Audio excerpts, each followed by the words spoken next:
On l'a dit ici, on l'a toujours redit, hein, la Bible n'est pas la parole de Dieu.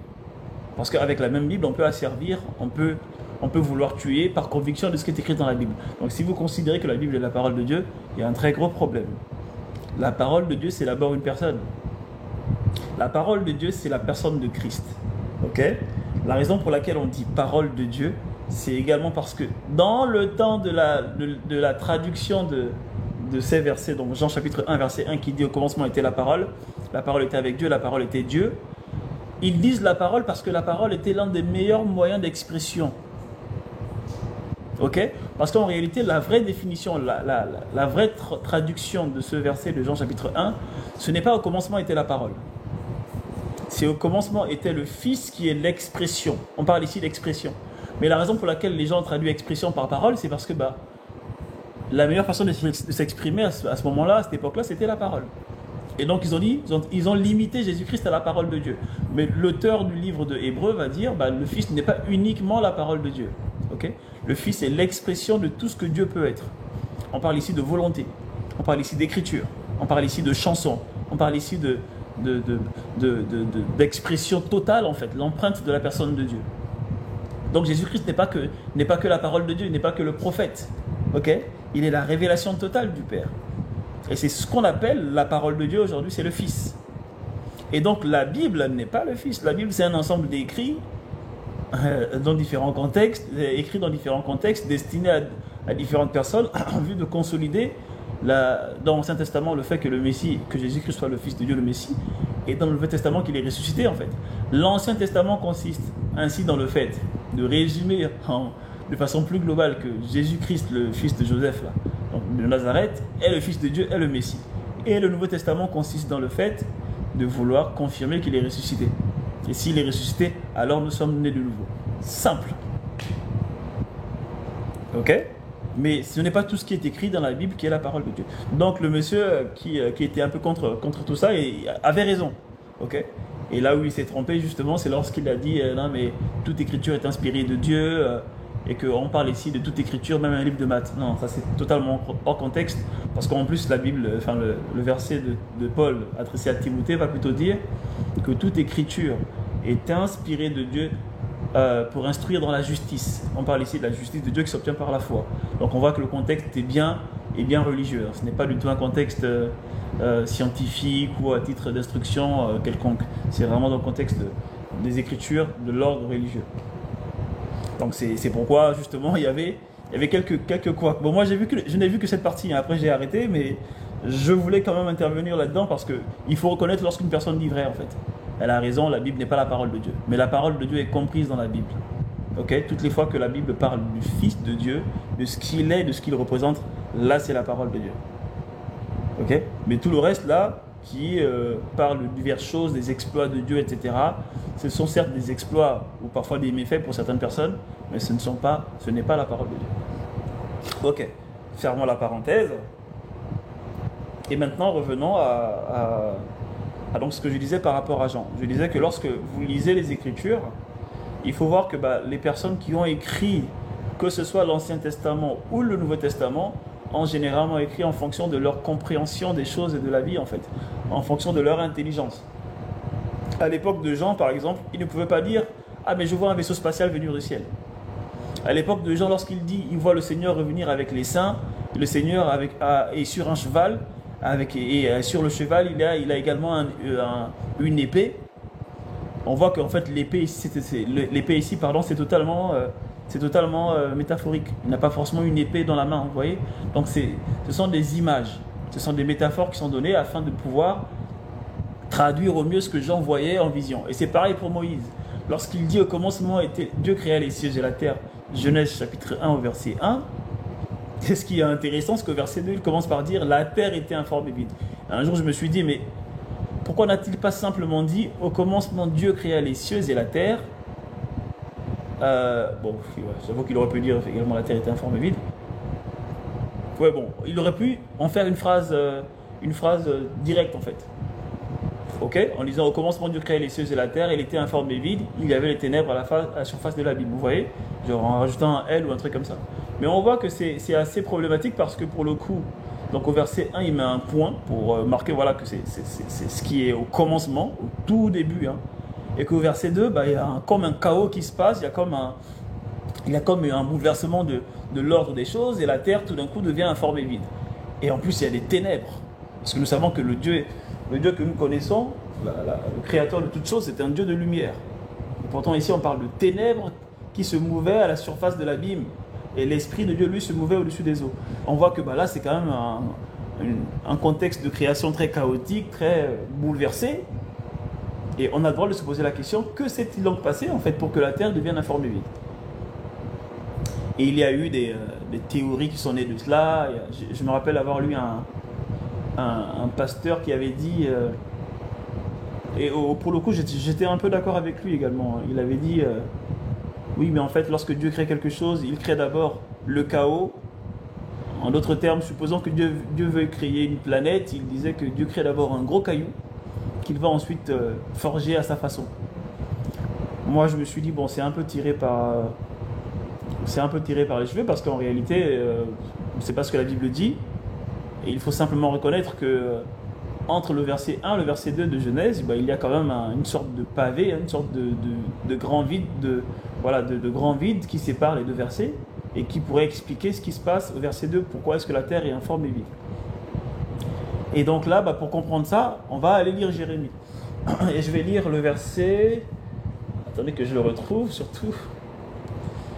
Je vais lire le verset de Jérémie.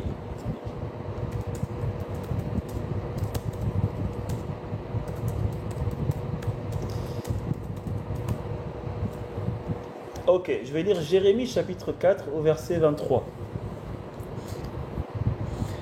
Vous voyez, Jérémie chapitre 4 au verset 23, on va lire à partir du verset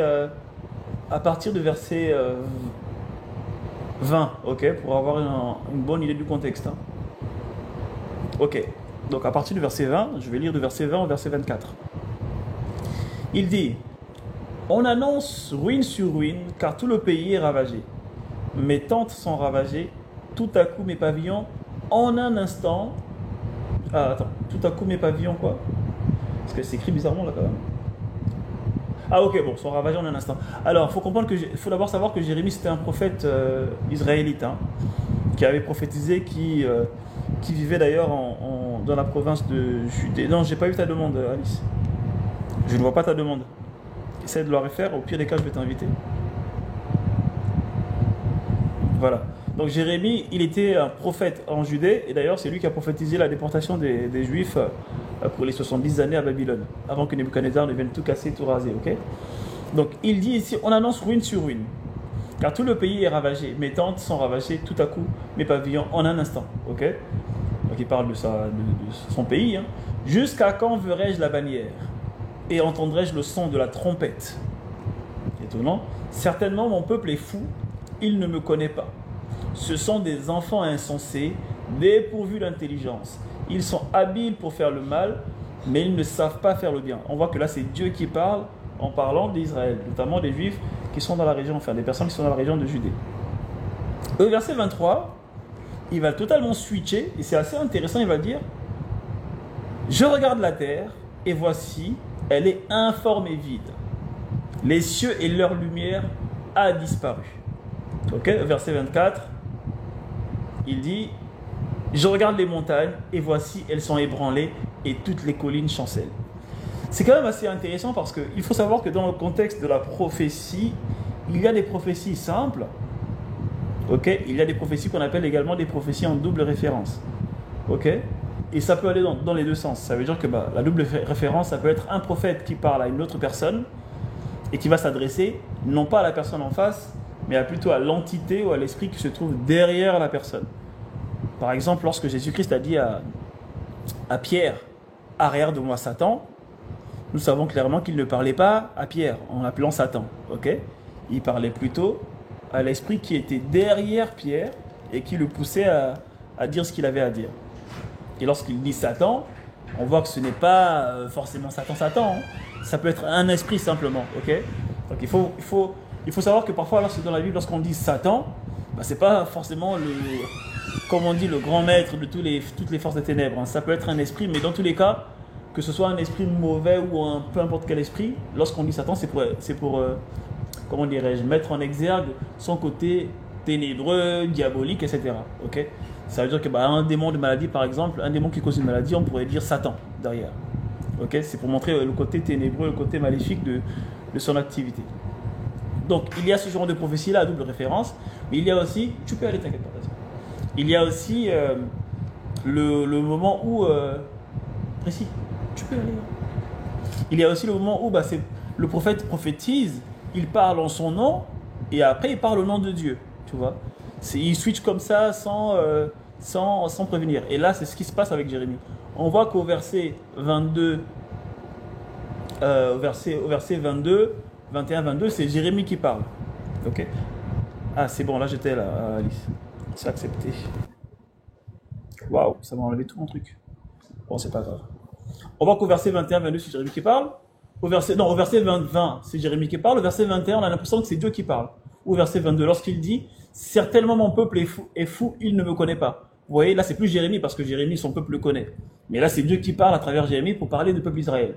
Il dit « Mon peuple ne me connaît pas, ce sont des enfants insensés, dépourvus d'intelligence. Ils sont habiles pour faire le mal, mais ils ne savent pas faire le bien. » Donc là on voit que c'est Dieu qui parle. Et au verset 23 de Jérémie 4, il dit « Je regarde la terre, et voici, elle est informe et vide. » Bon, là, on peut se dire, soit c'est Jérémie qui parle avec la vision de la terre informe et vide, soit c'est Dieu qui parle simplement. Il n'y a pas de problème dans tous les cas, c'est la prophétie. Mais ce qui est intéressant, c'est qu'il dit, je regarde la terre, et voici, elle est informe et vide. Informe et vide, ici, là, ce sont les termes utilisés exactement dans Genèse chapitre 1 au verset 2.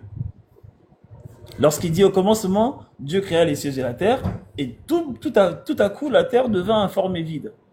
Et les gens se sont dit, c'est comme ça le début en fait, alors que pas du tout. Jérémie en a parlé. Il dit, je regarde la terre, elle est informe et vide, les cieux et leur lumière a disparu. Rappelez-vous que dans Genèse chapitre 1, à partir du verset 2 jusqu'à je ne sais quel verset, à un moment donné, Dieu va dire que la lumière soit. Ok, après la Bible va dire Dieu sépara la lumière des ténèbres, il vit que la lumière était bon, c'était bien, etc. Les gens se sont dit c'est sûrement la lumière d'aujourd'hui en fait, alors que pas du tout. Vous voyez, ce n'est pas la lumière qu'on voit aujourd'hui, le soleil, etc. Donc on voit que finalement il y a beaucoup de mélange dans les descriptions que Moïse donne dans Genèse, qui font penser que en fait ce n'est pas vraiment le commencement du commencement. C'est plutôt un recommencement, c'est plutôt une sorte de récréation en fait de la terre qui fait que Moïse est en train de traduire ici. Et c'est assez intéressant parce que lorsque nous plongeons davantage dans les Écritures, d'ailleurs pour ceux qui veulent en savoir plus, je vous recommande d'aller acheter Epiginosko tome 2 où j'en parle en détail. Nous nous rendons compte que finalement entre Genèse 1 et Genèse 2, il y a tellement de millions et de milliers de millions d'années qui s'écoulent que Moïse, ou du moins Dieu, à travers Moïse, n'a pas à décider de ne pas en tenir compte. Pour quelle raison? Et moi, aujourd'hui, je pense que c'est parce qu'en réalité, ça n'instruit pas nécessairement dans la justice, ça reste de l'histoire, tout à fait bon à savoir, mais ce n'est pas nécessairement ce qui va faire que vous serez sauvé aujourd'hui, tu vois? Vous voyez? Et donc, ça fait que, en fait, entre Genèse 1 et Genèse 2, il y a ce que les gens ont appelé aujourd'hui la guerre céleste qui a eu lieu. Ok, l'histoire où même les êtres célestes sont venus habiter sur la terre un certain temps. Il y a des hommes il y a un homme et une femme qui ont été créés, qui ont été mis à mort parce qu'ils n'étaient pas du tout un avec le Père. Et il y a eu toute une histoire avec les anges déchus, etc., qui a fait qu'aujourd'hui, arrivé au terme de leur aventure sur terre, Dieu a dû, pas par sa propre volonté, mais par ce qui a été la conséquence de ce qui s'est passé entre ces anges déchus et les anges du ciel, détruire la terre. Et donc ce chaos a été engendré par une sorte de guerre qui a commencé dans l'espace interstellaire et qui finalement a abouti sur Terre. Vous voyez? Et ça, ce sont des choses importantes à savoir. Ce sont des choses importantes à savoir. Parce qu'il faut savoir que lorsque la Bible dit que l'Esprit se mouvait au-dessus des eaux, il y a une prophétie qui en parle. On va lire ensemble. Je crois que c'est dans Ésaïe. Attendez, je vais chercher le verset.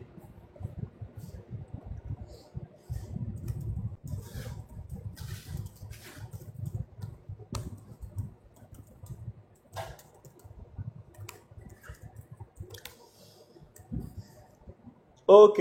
Donc, on va lire Ézéchiel chapitre 26 au verset 18. Ok, je vais le lire avec vous. Vous allez voir, c'est assez intéressant. Parce que dans le chapitre 1, verset 2 de Genèse, il dit que la terre était informe et vide.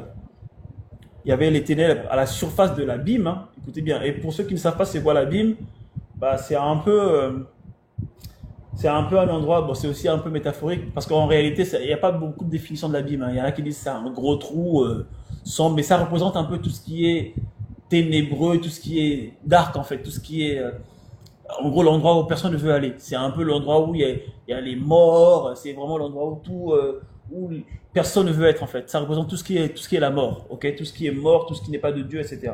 C'est un peu ça l'abîme. Aujourd'hui, bon, les gens limitent ça à un trou, mais c'est pas seulement un trou. Hein.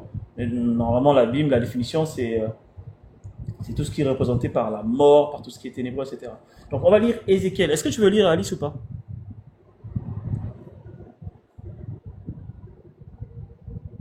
Allô, allô? Oui, Ézéchiel combien? Bonjour, pardon. Bonjour Alice. Alors, tu peux lire pour nous, s'il te plaît, Ézéchiel chapitre 26, Oui, verset 18. verset 18. Est-ce que vous l'entendez bien, Alice, ou pas? Est-ce que vous m'entendez bien? Ah ben non, c'est moi qui n'avais pas mon volume à fond. Non, C'est mais bon. je... Ok. Donc, Ézéchiel 26, 18. Maintenant, les côtes sont effrayées parce que le jour de ta chute est venu. Les îles de la mer sont terrifiées par ta disparition. Moi, C'est je tout? continue. Ah oui, continue, vas-y. En effet, voici ce que le Seigneur l'Éternel, ce que dit le Seigneur l'Éternel. Quand je ferai de toi une ville déserte, pareille aux villes qui ne sont plus habitées, quand je ferai monter l'abîme contre toi et que les grandes eaux te couvriront, je te précipiterai avec ceux avec ceux qui descendent dans la tombe vers le peuple d'autrefois. Je te ferai habiter dans les profondeurs de la terre, pareil à des ruines éternelles, avec ceux qui descendent dans la tombe. Ainsi, tu ne seras plus habité, tandis que je distribuerai la beauté dans le pays des vivants. Ce que je ferai de toi sera affreux. Tu n'existeras plus. On te cherchera, mais on ne te trouvera plus, déclare le Seigneur l'Éternel. Voilà. Ouais, c'est intéressant parce que on dirait qu'il parle à quelqu'un, mais il parle à une ville surtout, ok? Puisque par la suite, il dira, tu ne seras plus habité. Il parle d'une cité en fait. Vous voyez, c'est important de bien lire les Écritures et de bien comprendre le sens qui est caché derrière certains mots. Parce que la prophétie d'Ézéchiel, normalement, elle est adressée au roi de Tyr. Et pour ceux qui ne savent pas, Tyr, c'est une ville à l'époque qui était au Liban. Ok? Et donc il dit, le roi de Tyr, voilà, nanana, ta ville sera engloutie, elle disparaîtra, etc. Jusqu'à preuve du contraire, aujourd'hui, Tyr existe encore. D'ailleurs, c'est un lieu touristique qui est très attrayant. Donc ce n'est pas une ville qui a disparu. Donc soit Tyr n'a pas disparu et que Dieu ment, soit c'est nous qui avons mal interprété les Écritures. Il dit, car ainsi dit le Seigneur l'Éternel, quand je ferai de toi une ville déserte. Tyr n'est pas une ville déserte aujourd'hui, il y a du monde qui vit là-bas. Comme sont les villes qui ne sont pas habitées. Tyr est habité aujourd'hui. Quand je ferai monter sur toi l'abîme et que les grandes eaux te couvriront. Vous voyez, il dit, je ferai monter sur toi l'abîme, tout ce qui représente un peu les ténèbres, la mort, tout ce qui est, voilà. Il dit, et que les grandes eaux te couvriront. En réalité, il ne parlait pas de Tyr, hein, on le voit dans Épigénosco tome 2, il parlait plutôt à l'esprit qui était derrière le roi de Tyr à l'époque, qui faisait du commerce à en devenir très riche, et il lui rappelait en fait quel était son état.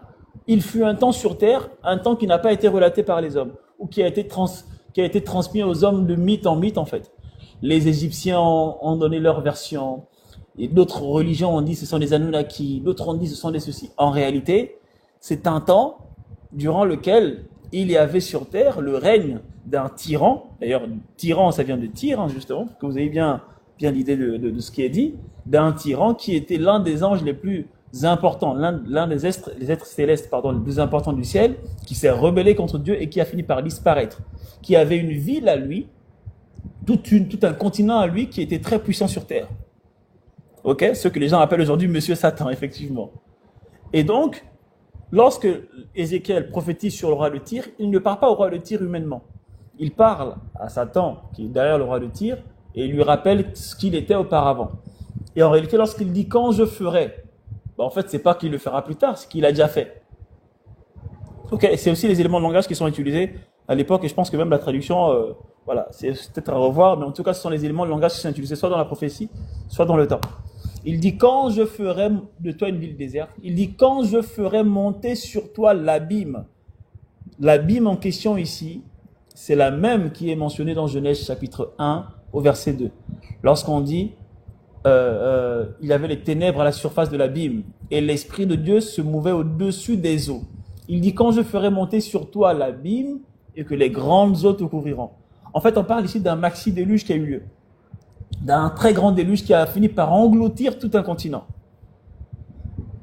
Ok, donc la bataille qui a eu lieu, qui a commencé dans l'espace interstellaire jusqu'à aboutir sur Terre, d'ailleurs, quand vous lisez au verset 18 de Ézéchiel 26, il dit « Maintenant les îles tremblent au jour de ta chute ». On voit bien que en fait, c'est une île qui est comparée à une autre île. Hein, où les gens appellent ça aujourd'hui une île continent. Il y en a qui ont dit, ils l'ont appelé l'Atlantide parce que c'était situé dans l'océan Atlantique aujourd'hui. Mais dans tous les cas, ça restait une île continent. Il dit, au jour de ta chute, les îles qui sont dans la mer sont troublées à l'issue de ta voix. Il dit finalement, les grandes eaux te couvriront. C'est-à-dire, les grandes eaux viendront te couvrir, on ne te verra plus. Il dit, tu ne seras plus habité. Il dit, je te ferai descendre avec ceux qui descendent dans la fosse vers les peuples d'autrefois. Si vous regardez bien, aujourd'hui, Tyr n'est pas dans la fosse. Hein. Tyr est bien là encore, c'est au Liban. Ok, il dit, je te ferai descendre dans la fosse vers les peuples d'autrefois, habiter dans les lieux bas de la terre. Ok, et les gens qui parlent du mystère de l'Atlantide vous diront qu'aujourd'hui, on pense que l'Atlantide est engloutie sous la mer. C'est vrai en fait. Des endroits qui ne sont pas habités. Ok, donc ça c'est vraiment avant le commencement que nous connaissons avec Adam et Ève. Et c'est une époque qui a été terrible pour la terre, hein, pour l'exploitation de la terre, des richesses, etc. Aujourd'hui, tout ce qu'on connaît comme déforestation, extraction des minerais, etc., c'est pas quelque chose de nouveau. Et c'est vers là que je voulais emmener justement la direction de notre live en disant que finalement, comme le dit Salomon, ce qui a été, c'est ce qui sera toujours en fait. Parce que tant que nous vivons sur Terre, dans la dimension de l'espace, dans la dimension du matériel, la notion de temps sera toujours. Et cette notion de temps, bien qu'on pense qu'elle évolue, qu'elle avance sans jamais reculer, en réalité c'est une sorte de boucle. Ce qui a été, c'est ce qui sera. Les gens ont parlé, oui, mais regarde l'époque de Sodome et Gomorrhe, c'était grave. En réalité, vous dites Sodome et Gomorrhe, c'était grave, mais aujourd'hui c'est un peu pareil. Hein. C'est juste que c'est pas vu pour des raisons de fausse moralité. Mais il y a des villes ou des pays ou même des cités dans ce monde où ce qui se passait à Sodome et Gomorrhe se passe de façon très libre. Donc ce qui a été, c'est ce qui sera en fait. Et le chaos qui a eu lieu avant la création de Adam et Ève a déjà eu lieu une fois avec le déluge de Noé, aura encore lieu en fait. Je ne dis pas qu'il y aura un nouveau déluge, mais ce chaos-là viendra par la suite. Et c'est justement ce chaos-là que la Bible, ou que les gens, les chrétiens ou les gens de toute forme de religion appellent la fin des temps. Parce qu'ils se disent, il va arriver un moment donné où il y aura la fin des temps, c'est-à-dire que tout sera détruit, et on n'entendra plus parler de personne. La terre sera détruite, et il y en a qui l'ont traduit par l'arrivée d'un virus qui va exterminer toute l'humanité. Il y en a qui ont dit que ce sera la 3e guerre mondiale, des bombes nucléaires partout. Il y en a qui ont dit non, c'est le soleil qui va engloutir la terre. Il y en a qui ont dit non, c'est la lune qui va frapper sur la terre. Il y en a qui ont dit non, mais c'est un grand déluge qui va engloutir toute la terre. Enfin bref, les gens l'ont imaginé un peu à leur façon. Mais voyons voir ce que la Bible en dit aujourd'hui. Pour nous qui sommes en Christ, qu'est-ce que la Bible révèle à propos de la fin des temps? Et c'est vraiment important. Pour ceux qui font un peu de physique, vous savez que la notion de temps est intrinsèquement liée à l'espace. Ok? Bon, là, on va expliquer un peu tout ce qui est principe de relativité et tout. En d'autres termes, le temps est relatif en fonction d'où on se trouve. Par exemple, sur Terre, le temps s'écoule d'une certaine façon, Mais si nous nous éloignons de la Terre, nous allons remarquer que le temps s'écoule aussi d'une certaine façon. Pas de la même façon que la Terre. Pourquoi? Parce que la Terre produit une sorte de force magnétique qu'on appelle champ de gravitation, ou la gravité simplement, qui fait couler le temps à une certaine vitesse, donc à un certain rythme. Mais si nous nous éloignons de la Terre, et que nous allons un peu plus loin de notre globe terrestre, et ben nous allons voir que le temps pour les gens sur Terre va s'écouler très lentement. Et ben en fait, parfois ces gens vieilliront beaucoup plus vite que nous qui sommes dans l'espace. Et inversement, eux, ils verront que en fait, nous, notre temps s'écoule beaucoup plus vite. Donc tout ça, c'est à cause de la relativité. Bon, pour ceux qui veulent en savoir un peu plus, allez-y voir, hein. Relativité de Einstein, notion d'espace-temps, vous allez voir. Dans tous les cas, comprenez que le temps est intrinsèquement lié à l'espace. Pourquoi je dis cela? Parce que si nous considérons que Dieu le Père est le créateur de toutes choses, naturellement, si je crée quelque chose, pour pouvoir le faire, il faut que je sois à l'extérieur de ma création. En d'autres termes, Dieu ne peut pas créer l'espace et le temps et y être. Sinon, il serait lui-même limité par sa création. Vous comprenez? Donc, introduire la notion de création voudrait donc, dans ce cas, exclure le créateur de sa création. Cela signifie que finalement, si Dieu a créé l'humanité, l'univers et tout ce qu'on connaît, il est bien normal qu'il soit en dehors de ça. C'est-à-dire qu'il ne soit pas forcément compté pour ça. C'est-à-dire que tout ce que nous considérons aujourd'hui comme temps, etc., ce n'est pas le cas pour Dieu en fait. Et c'est là qu'on va commencer à rentrer d'ailleurs un peu dans le domaine du monde spirituel et voir des liens parfois très, très étroits avec le monde quantique également, pour dire que il y a par moments ce qu'on pense être très long pour nous, ce n'est pas le cas pour Dieu. Et par moments, ce que nous pensons arriver aujourd'hui, ensuite demain, ensuite après-demain, pour Dieu, tout ça peut avoir lieu en même temps. C'est des notions assez complexes, on ne va pas rentrer dans le détail, ok, mais je vous laisse vous-même à votre méditation. Mais lorsque vous touchez un peu à la physique quantique, à la connaissance un peu du monde spirituel, vous allez voir que votre esprit va s'ouvrir vraiment à des notions un peu bizarres. Que tout peut avoir lieu en même temps, mais tout dépend finalement de notre réalité et de notre perception. Et là on voit que il y a aussi la notion de croyance qui rentre en jeu. À un moment donné, la croyance va dessiner la réalité. Enfin, c'est vraiment incroyable, hein. Donc je vous laisse vraiment méditer par rapport à ça. Pour ceux qui veulent en parler avec moi, on peut en parler. Moi, ça me fascine ces choses-là. Et vous savez que j'en parle dans Epigenosko tome 3. J'en parle un peu dans le tome 2 également, je pense. Donc c'est des sujets qui m'intéressent. Et on ne va pas s'éparpiller. Donc, parler de la fin des temps, ça a tout son sens. Parce que si on parle de la fin des temps, il faut bien définir alors qu'il y a finalement un début des temps. Parce qu'il n'y a pas de fin s'il n'y a pas de début. Ok? Donc si on considère que le commencement du temps, ok, c'est à la création, à partir du moment où Dieu a voulu créer l'homme, il a introduit l'homme dans la dimension matérielle, donc dans l'espace, ok? Et lorsqu'il a introduit l'homme dans la dimension matérielle, le temps est rentré en jeu, parce que l'espace et le temps se suivent comme deux frères. On ne peut pas les séparer. À partir du moment où, tant que l'homme restait un être spirituel qui était purement spirituel à l'image de Dieu, il était en dehors du temps. Parce que le domaine spirituel ne prend pas en compte le temps. Parce que le temps, je vous le dis encore, c'est intrinsèquement lié à l'espace et à la matière. Mais à partir du moment où l'homme a vu son corps revêtir la matière, a vu son corps formé, et s'est vu habiter dans un corps fait de matière, le temps est rentré en jeu. Et le projet de Dieu, c'était justement de faire en sorte que l'homme vivent dans la matière avec les facultés spirituelles, ou du moins avec les facultés de Christ, avec les facultés divines. En d'autres termes, qu'ils vivent dans le temps sans tenir compte du temps. Ok, et c'est ce qu'on appelle aujourd'hui l'éternité. Dans 1 Jean, je crois, il y a un terme qui est utilisé pour la vie éternelle. Parce que dans la Bible, la vie éternelle est traduite de deux façons. La première définition, c'est la vie Zoé. Ils disent éternel, ils remplacent éternel par Zoé pour dire en réalité c'est la vie de Dieu, le genre de vie de Dieu. Mais il y a aussi un terme pour dire éternel, je ne sais plus sur lequel vous regardez dans la version Strong, qui veut dire qui ne finit pas.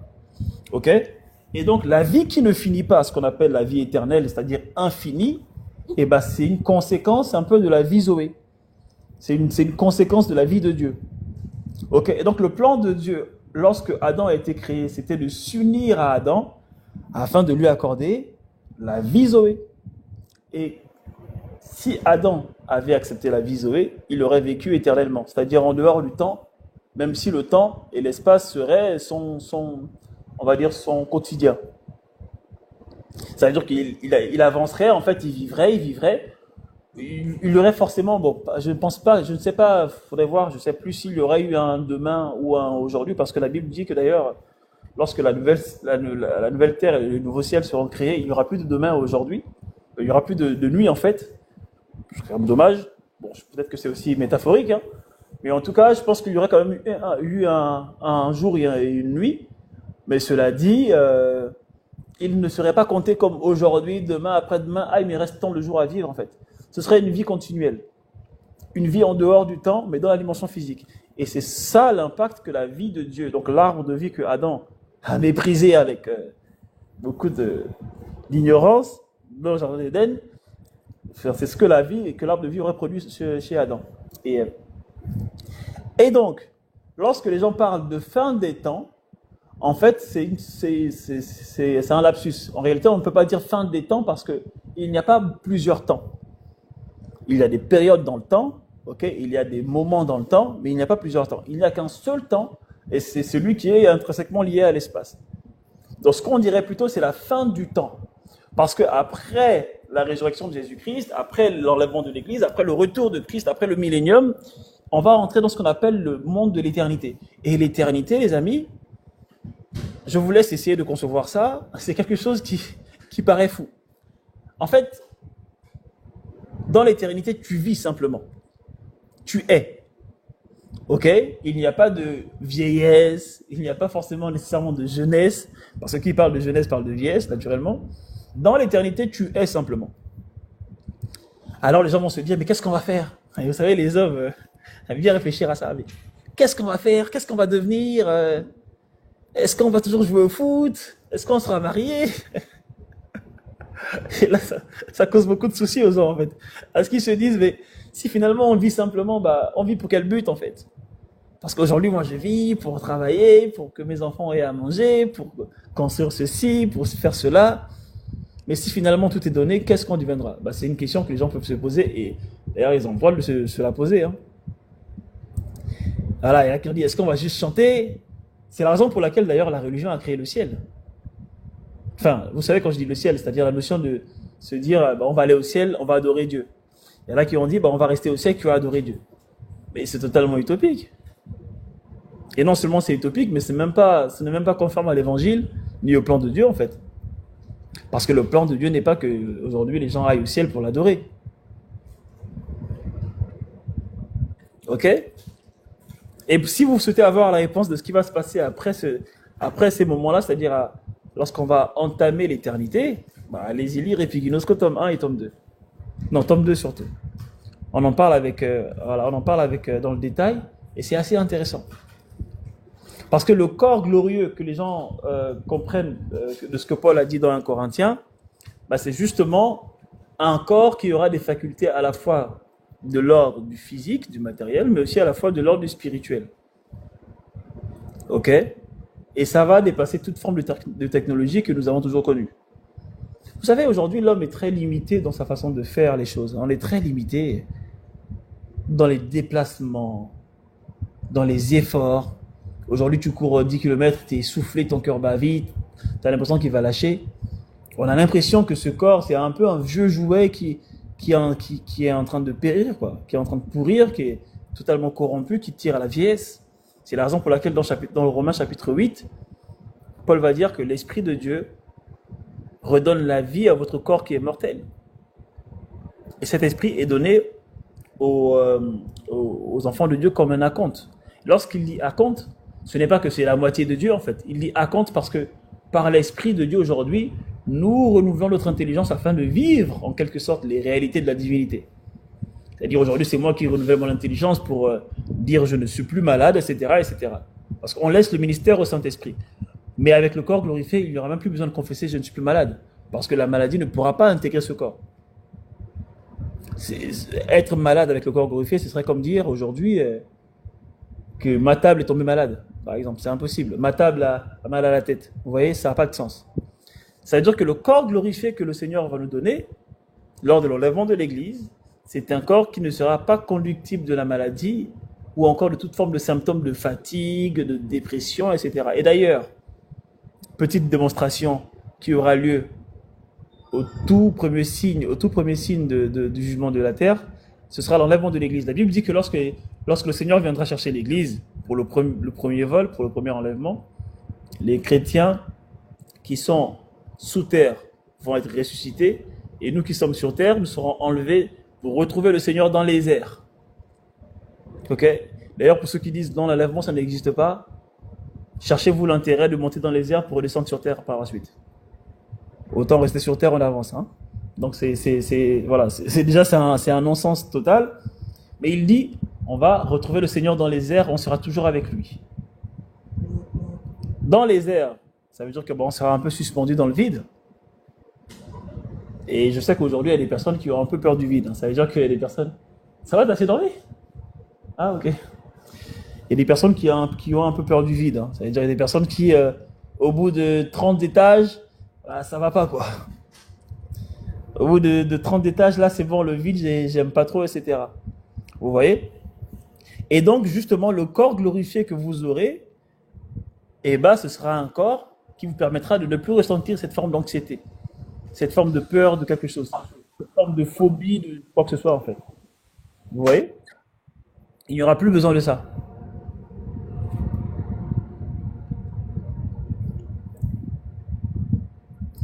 Et donc aujourd'hui, le corps que nous avons, c'est justement la raison pour laquelle nous prions en langue, nous confessons, nous parlons de la vie de Dieu, c'est parce que le Saint-Esprit nous est donné comme à compte afin de rendre ministère à notre intelligence et aussi à notre corps.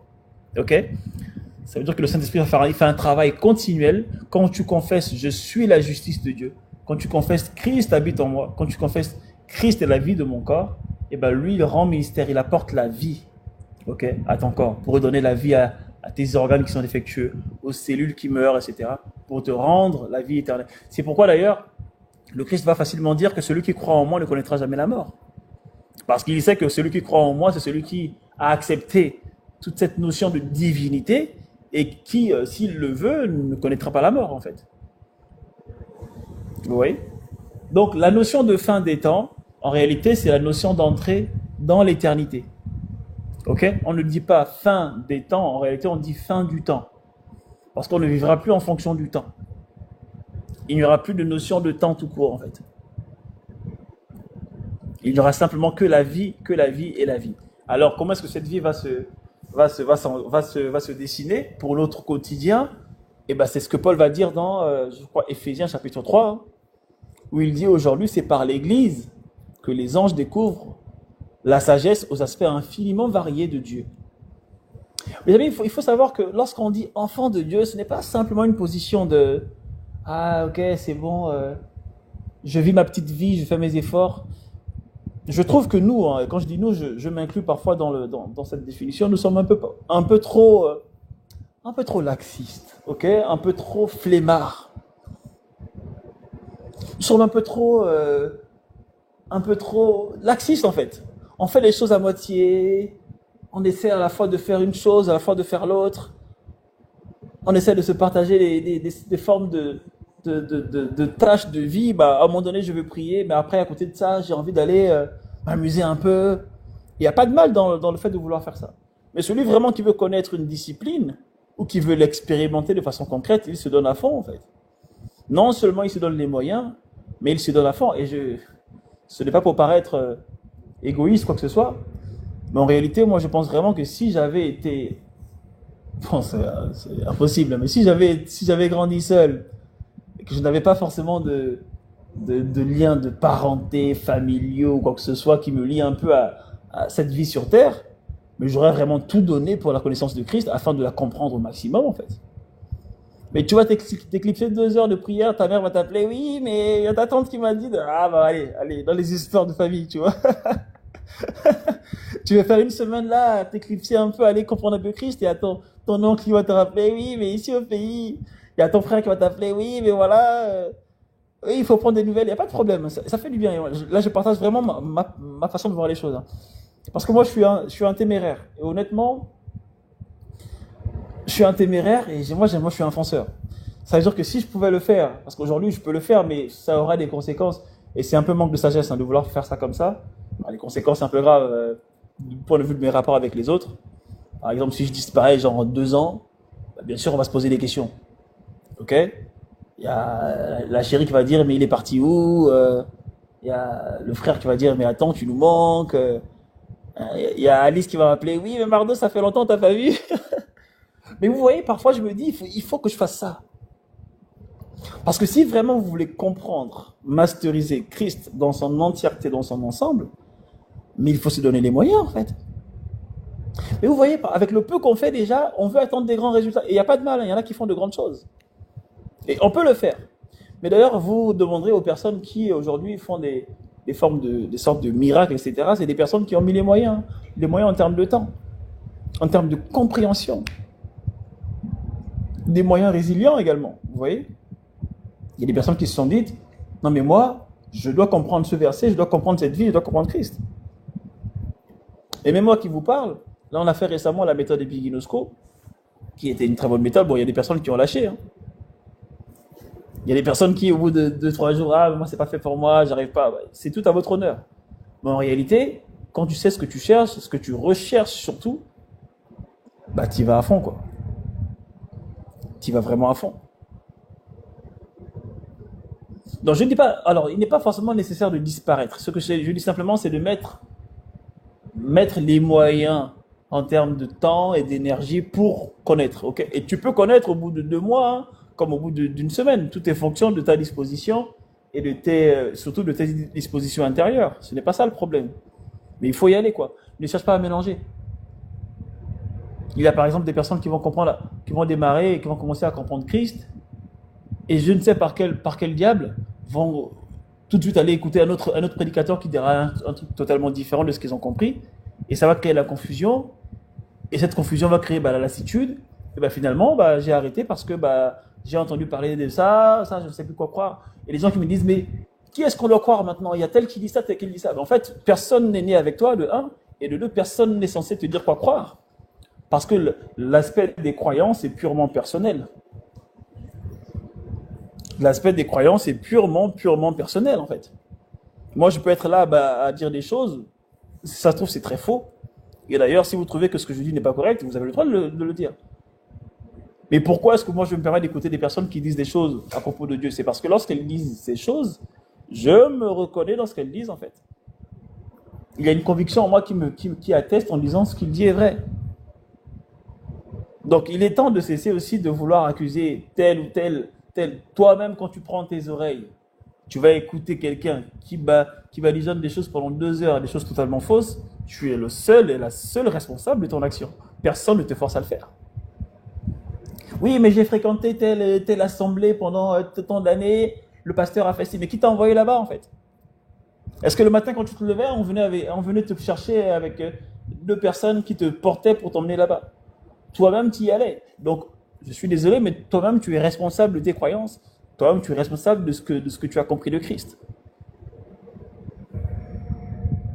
Ah oui, hein, ce qui a été, c'est ce qui sera. Vous allez voir que au fur et à mesure que le temps avance, là, pour le coup, pour les humains, les faux prophètes, les faux enseignants, ça va pulluler, hein. Les personnes qui vont vouloir tirer les gens vers tout ce qui est animisme, etc., avec des fausses vérités.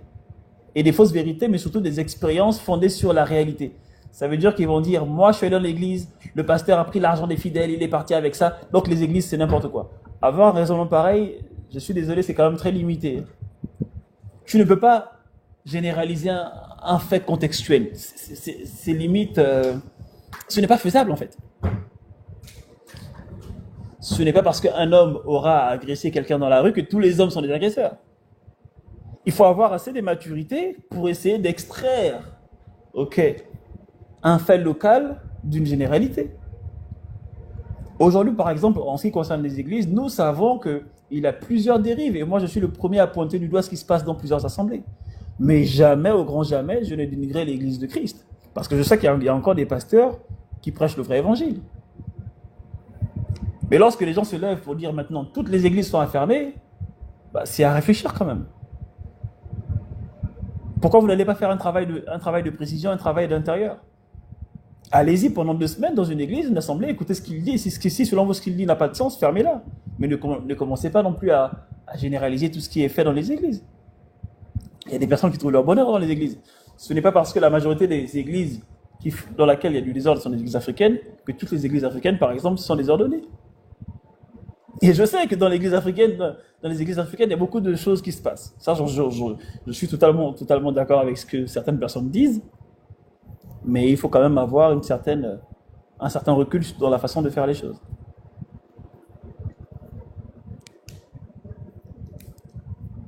Si une personne prend son micro un matin et commence à prêcher des choses qui sont totalement fausses, je suis désolé, hein, si la personne réussit à te convaincre, c'est que toi-même, déjà dans tes dispositions, tu as un problème. Oui, mais chez nous en Côte d'Ivoire, ce genre de communautés qui perdent des fidèles sont très... Oui, mais les fidèles viennent, c'est pas eux qui vont les chercher les dimanches matins dans les assemblées. Hein, Blanchard. Je suis d'accord qu'effectivement, il y a beaucoup qui perdent les gens, etc. Ça c'est vrai. D'ailleurs, les dérives sectaires, il n'y en a pas que dans les églises. Même dans d'autres assemblées, dans d'autres formes de religion, d'autres formes de secte, ça existe toujours en fait. Mais moi, je pose une question. Je pose une simple question. Est-ce que les personnes qu'on considère comme fidèles sont des personnes qui ont pris le temps de vouloir comprendre par elles-mêmes? Parce qu'à un moment donné, l'intelligence, c'est donné à tout le monde. Hein. La possibilité de réfléchir. Se poser les bonnes questions. J'ai ma femme chez moi, elle prend nos épargnes, elle va dire je vais donner au pasteur. Ça, même, tu n'as même pas besoin d'aller à l'église pour savoir que c'est n'importe quoi, par exemple. Oui, mais Dieu t'a dit Dieu t'a dit qu'il a besoin de francs CFA ou besoin de l'euro pour aller donner au pasteur. Un peu de bon sens. Et quelqu'un a dit une fois, le bon sens est la chose la mieux partagée au monde. Un peu de réflexion. Un peu de réflexion. Vous voyez? Donc je ne dis pas nécessairement que maintenant il faut accepter tout ce qui est fait dans les églises. Je dis simplement qu'il faut prendre la mesure de chaque cas et de traiter chaque cas en fonction de ce qu'il révèle.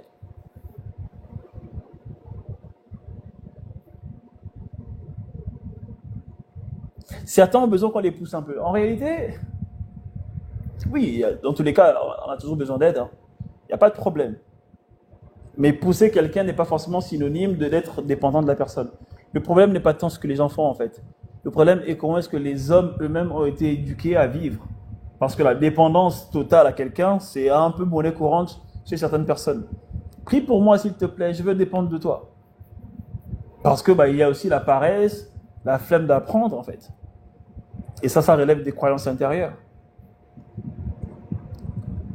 Vous savez, les gens qui sont comment dirais-je, les protagonistes du plan B, toujours avec un plan B. C'est-à-dire, supposons que bon voilà, je dois aller investir sur un projet, je peux travailler plan A, plan B, je peux appeler un frère qui va me dire vas-y, je te fais ça pour toi. Il va dire non, plan B parce que c'est la facilité. Vous voyez, c'est des croyances en fait. Et c'est aussi pour le coup, si on tire un peu la réflexion, c'est aussi un manque de connaissance de soi. Parce que celui qui se connaît va toujours vouloir se révéler en fait, se découvrir. Voir ce qu'il est capable de faire, ce qu'il est capable de produire. Mais quand je commence à dépendre de quelqu'un, même pour la prière, j'ai un problème.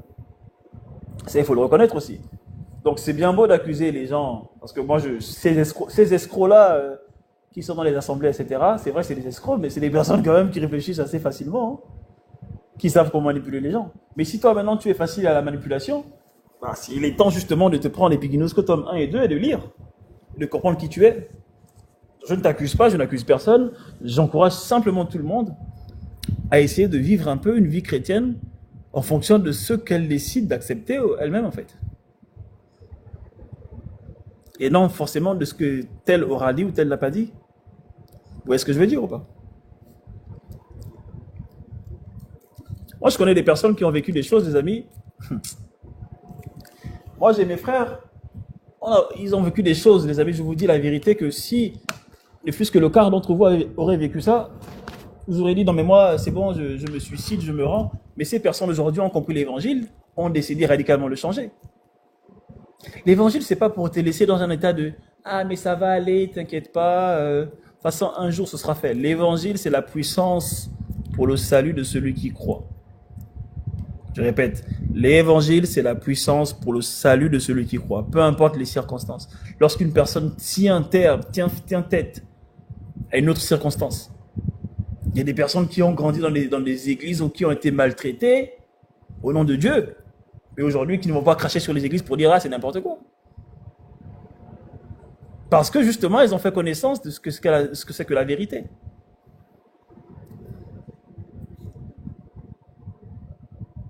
Il y a des personnes qui ont vécu des choses terribles, mais qui, malgré ça, ont dit non, ce que j'ai vécu n'est pas forcément caractéristique de ce que l'évangile présente. Moi, je vais connaître la vérité. Et quand tu connais cette vérité, en réalité, elle te libère totalement. Hein. Elle te délivre totalement, quoi. Et tu ressens finalement, tu ressens même de la peine pour les personnes qui font du mal aux autres.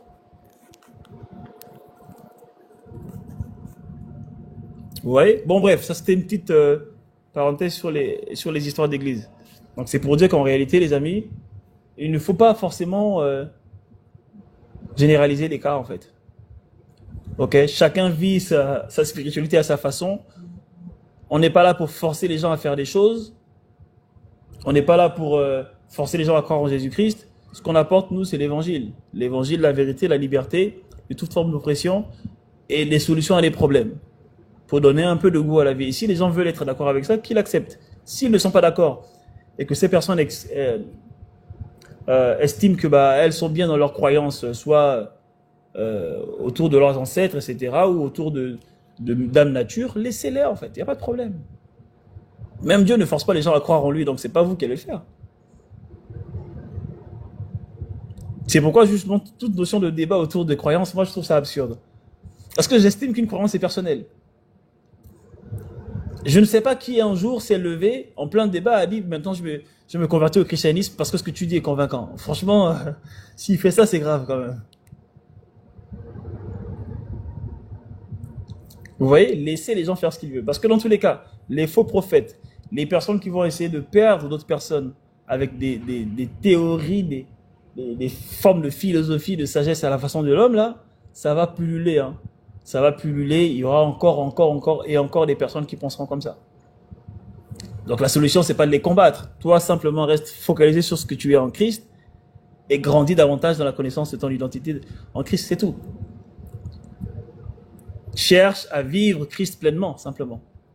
Tu n'as pas besoin de combattre ou besoin de te battre contre des personnes ou contre des choses. Ce qui a été, c'est ce qui sera. Ce qui a été dans le passé, c'est ce qui sera. Ce qui a été, c'est ce qui sera. C'est Salomon qui l'a dit. Et il avait bien raison. Ok, bon, est-ce qu'il y a des questions ou pas? Par rapport à tout ce qu'on s'est dit là, il est déjà 17 heures. Donc il nous reste encore 1 heure environ ensemble. Est-ce que Franck, Alice, bon, les personnes qui sont là, est-ce que vous voulez intervenir, donner un avis, partager une expérience? C'est à vous.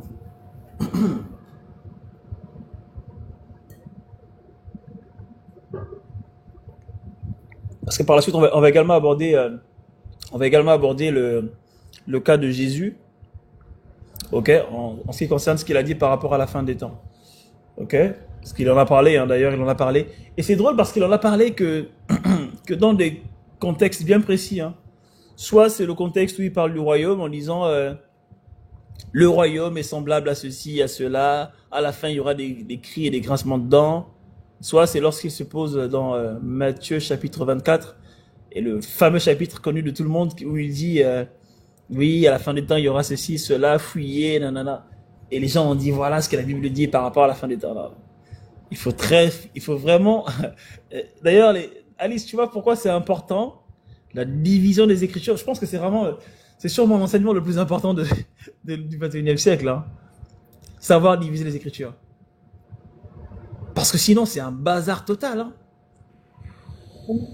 C'est dans le tome 1, non, que tu as fait ça. Ouais. C'est le tout premier tome. Et je me rappelle René qui me disait, Mardo, il faut à tout prix que les gens sachent comment diviser les Écritures. Parce que l'histoire de la Bible, là, non, c'est trop. Non, c'est vrai, tu as raison, et ça aide beaucoup. En fait, ça apporte une structure. Et ça, c'est très important. D'avoir une structure, de savoir où tu vas et pourquoi ça a été écrit, qui l'a écrit, à l'intention de qui, etc., etc. Mais à quel moment a-t-on cessé de contextualiser? À quel moment, en fait? Par exemple, il y a un verset dans la Bible qui dit « Tu m'as déçu ». Bon, supposons que Dieu dise ça.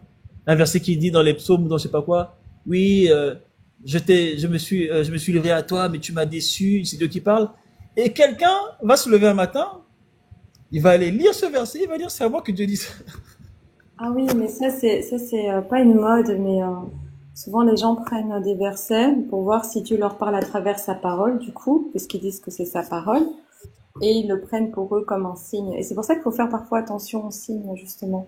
Faut pas être trop dedans. C'est le Saint-Esprit vit en nous, c'est lui qui nous enseigne toutes choses. Et il faut juste savoir l'écouter, parce que c'est vrai que tout ce que tu dis, ça a du bon sens. Et ben voilà, enfin, c'est juste un warning. Toutes les personnes Non, qui nous mais, écoutent. les amis, parlons un peu de ça quand même, parce que moi je trouve que c'est un fléau, hein. Et c'est dommage d'ailleurs qu'il n'y ait pas assez de gens connectés dans ce live, parce que c'est terrible. Vous ne pouvez pas prendre un verset de la Bible et commencer à vous l'attribuer de façon aléatoire. Ce n'est pas possible de faire ça, c'est irresponsable, immature, et c'est même insensé. Ça veut dire qu'aujourd'hui, le verset où Jésus-Christ dit à Pierre, arrière de moi Satan, bah, prenez-le aussi pour vous pendant qu'on y est. Bien sûr. Ça, tu as raison, surtout pour la partie contextualisation des Écritures. Là, je discutais avec quelqu'un sur TikTok qui prend Hébreux 13-17 et qui conclut que ce sont les pasteurs qui veillent sur nos âmes. Quoi? Il te parle, hein? Ce sont les pasteurs qui veillent sur les âmes. Veillent sur les âmes. Et c'est quoi veiller sur une âme? Parce que... Est-ce que tu comprends la gravité de ce que tu dis? Mais oui, mais c'est quand même, c'est problématique. Tu ne peux Comme, pas faire ça. comme par exemple, là, quand Salomon avait dit que n'enlève pas, excusez Seigneur, n'enlève pas ton esprit. Mais comment quelqu'un qui est né de nouveau, encore qui l'esprit vit en lui, c'est souvent les gens qui pensent qu'on peut perdre le salut, ouais. Ils utilisent le psaume à cause de leur ignorance, hein. Ouais. Non, mais c'est quand même très grave, hein, parce que vous savez, c'est de là que vient, j'ai ouï dire, hein, je ne sais pas si c'est confirmé ou pas, j'ai entendu dire que c'est de là que vient justement le concept d'esclavage selon le christianisme, parce qu'apparemment, Noé aurait maudit son fils qui avait la peau noire, et il aurait béni les autres, et donc, bah, il leur a dit que voilà, tes descendants seront esclaves de ses fils, et c'est pourquoi bah, les Noirs ont été en esclavage. Et les gens ont justifié ça. Ah oui, c'est vrai, c'est dans la Bible, c'est le livre saint. Arrêtons avec ça, hein. Arrêtons avec ça, les amis, c'est pas bon du tout, ça. C'était pas bon du tout. Et d'ailleurs, il faut savoir hein, que dans l'Ancien Testament, certaines choses sont dites en fonction du cœur de l'homme et non de la volonté de Dieu ou du cœur de Dieu. D'ailleurs, la majorité des choses. Parce que les gens vont dire, oui, mais votre Dieu qui tue les enfants. Lisez bien avant de faire de telles déclarations. Oui, mais regarde Dieu, dans l'Ancien Testament, il a tué les enfants, il a chassé Adam et Ève, il a ceci. Est-ce que tu as étudié vraiment? Ou bien tu viens simplement reprendre ce que les gens ont dit pour essayer de discréditer Christ? Mais en fait, Mardoché, tu m'as posé une question, depuis quand est-ce qu'on remet plus les choses dans le contexte? Ce qui est fou, c'est que si on doit expliquer une histoire, on va toujours essayer de remettre ça dans le contexte pour justifier nos actions. Donc on le fait de nous-mêmes. Donc pourquoi pas le faire avec la Bible? Alors, reprends s'il te plaît, j'ai pas très bien compris ce que tu as dit. Parce que tu dis, depuis quand est-ce qu'on ne met pas les choses dans leur contexte? Mais quand moi, imaginons que je t'explique une histoire, je vais vouloir te mettre un contexte en t'expliquant, voilà, il y a eu ça, donc c'est pour ça que j'ai fait ça, c'est pour ça qu'elle a répondu ça, tu vois? Parce que ne pas remettre les choses dans son contexte, c'est pas prendre en, c'est logique, c'est pas prendre en compte tout le contexte, et donc tu peux t'égarer ou mal comprendre quelque chose. Bah oui, c'est ce que j'appelle le bon sens, moi, pour moi. Imagine aujourd'hui, on vient te dire, oui, Alice, quelqu'un m'a frappé. Ouais. On m'a frappé dans la rue. Faut dire, mais il s'est passé. La première question, c'est il s'est passé quoi? Est-ce que la personne est venue tout de suite te frapper comme ça? Non, tu vas vouloir dire, oui, mais ouais, il s'est passé ça, j'ai dit ça. Bah, ça, c'est le contexte. Et pareil pour les versets de la Bible. Attends, il y a Agathe qui dit, dans mon église, mon responsable se plaint de ce qu'on lui donne lorsque je me plains. Alors, j'ai pas compris de ce qu'on lui donne. De ce qu'on lui dit, tu veux dire, non? Bah, essaie de reformuler ta question, Agathe, parce qu'on dit, la Bible dit de ne pas se plaindre. De son oin. Ouais, c'est bon. Je suis désolé. C'est vraiment trop drôle ça. Donc en réalité, ah ok, ça veut dire que si aujourd'hui un responsable me dit, voilà, Pardo fait ça, si j'ai pas envie et que je me plains, il va dire non, la Bible dit de pas se plaindre. Alors, ça c'est Mais de la manipulation. c'est quoi loin déjà ou bien c'est qui loin déjà pour commencer? C'est voilà, c'est quoi loin et c'est qui loin? Je crois qu'il y a cette erreur-là que beaucoup de chrétiens font parce que quand on parle, on dit ah, Dieu dit ne touchez pas, Dieu dit ne touchez pas à mes oins, Dieu dit ne touchez pas à mes oins. Mais qui sont les oins? Les pasteurs? Ok, quand il y a des personnes qui sont spécialement. Il y a même une église dans laquelle, il y a même une église dans laquelle on fait des formations pour faire partie des 144 000 juifs de la fin des temps, là, de l'Apocalypse. Ils disent non, on fait une formation pour faire partie des 144 000 juifs. Oh là là là là, mais c'est grave, hein? C'est grave. Non, non, mais, les amis, vraiment, il faut qu'on en parle de l'histoire de la division des Écritures, là. C'est très important. C'est très important. C'est ce qui crée des dérives, en fait.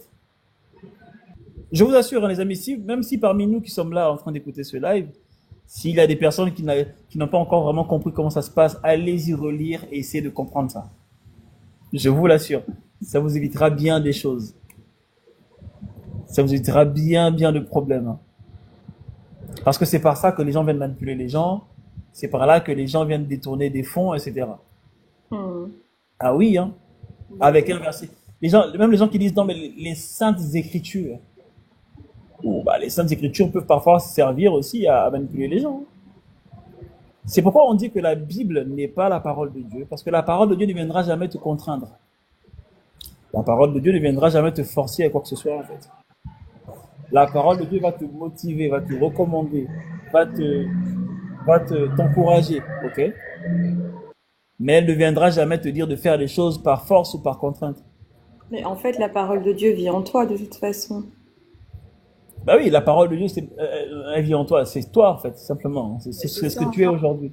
Mais c'est ce que le Saint-Esprit te révèle chaque jour. Enfin, je veux dire, on peut s'appuyer sur la Bible parce que justement, c'est important quand tu fais, comme tu as dit, contextualiser, etc.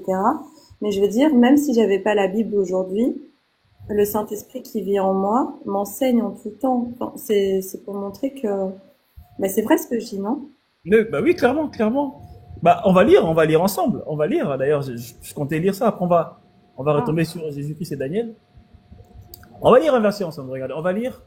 Qu'est-ce qu'on peut lire? On va lire Jacques chapitre 1. Ok. Tu vas lire, Alicia. Ouais. Jacques chapitre 1. Verset 18. Verset 18, attends. D'ailleurs, pour ceux qui ne le savent pas, Jacques, c'est le tout premier livre écrit du Nouveau Testament. Pas Matthieu. Alors, conformément à sa volonté, il nous a donné la vie par la parole de vérité, afin que nous soyons en quelque sorte les premières de ses créatures.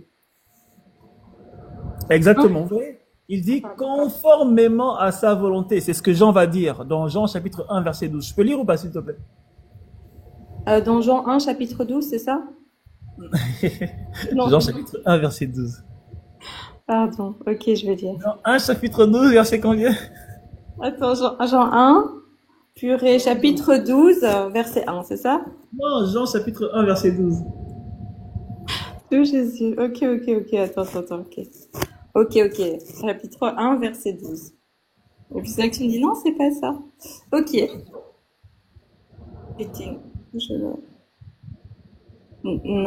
Non. Lis du verset 12 à 13. Oui. Ok. Mais tous ceux qui l'ont accepté, à ceux qui croient en son nom, elle a donné le droit de devenir enfants de Dieu, puisqu'ils sont nés non du fait de la nature, ni par une volonté humaine, ni par la volonté d'un mari, mais qu'ils sont nés de Dieu. Voilà. Vous voyez ce qu'il dit? Agathe, on va répondre à ta question tout à l'heure. Hein. Vous voyez ce qu'il dit? Il dit, ils sont nés non de la volonté humaine, non de la volonté de la nature, hein, mais de la volonté de Dieu. C'est pourquoi dans Jacques chapitre 1 verset 18, il dit, de sa propre volonté, il nous a engendrés par la parole. Vous voyez comment, regardez, Jacques a écrit son livre avant tout le monde, et Jean, c'est l'un des derniers à avoir écrit son livre. Mais regardez comment les deux se retrouvent.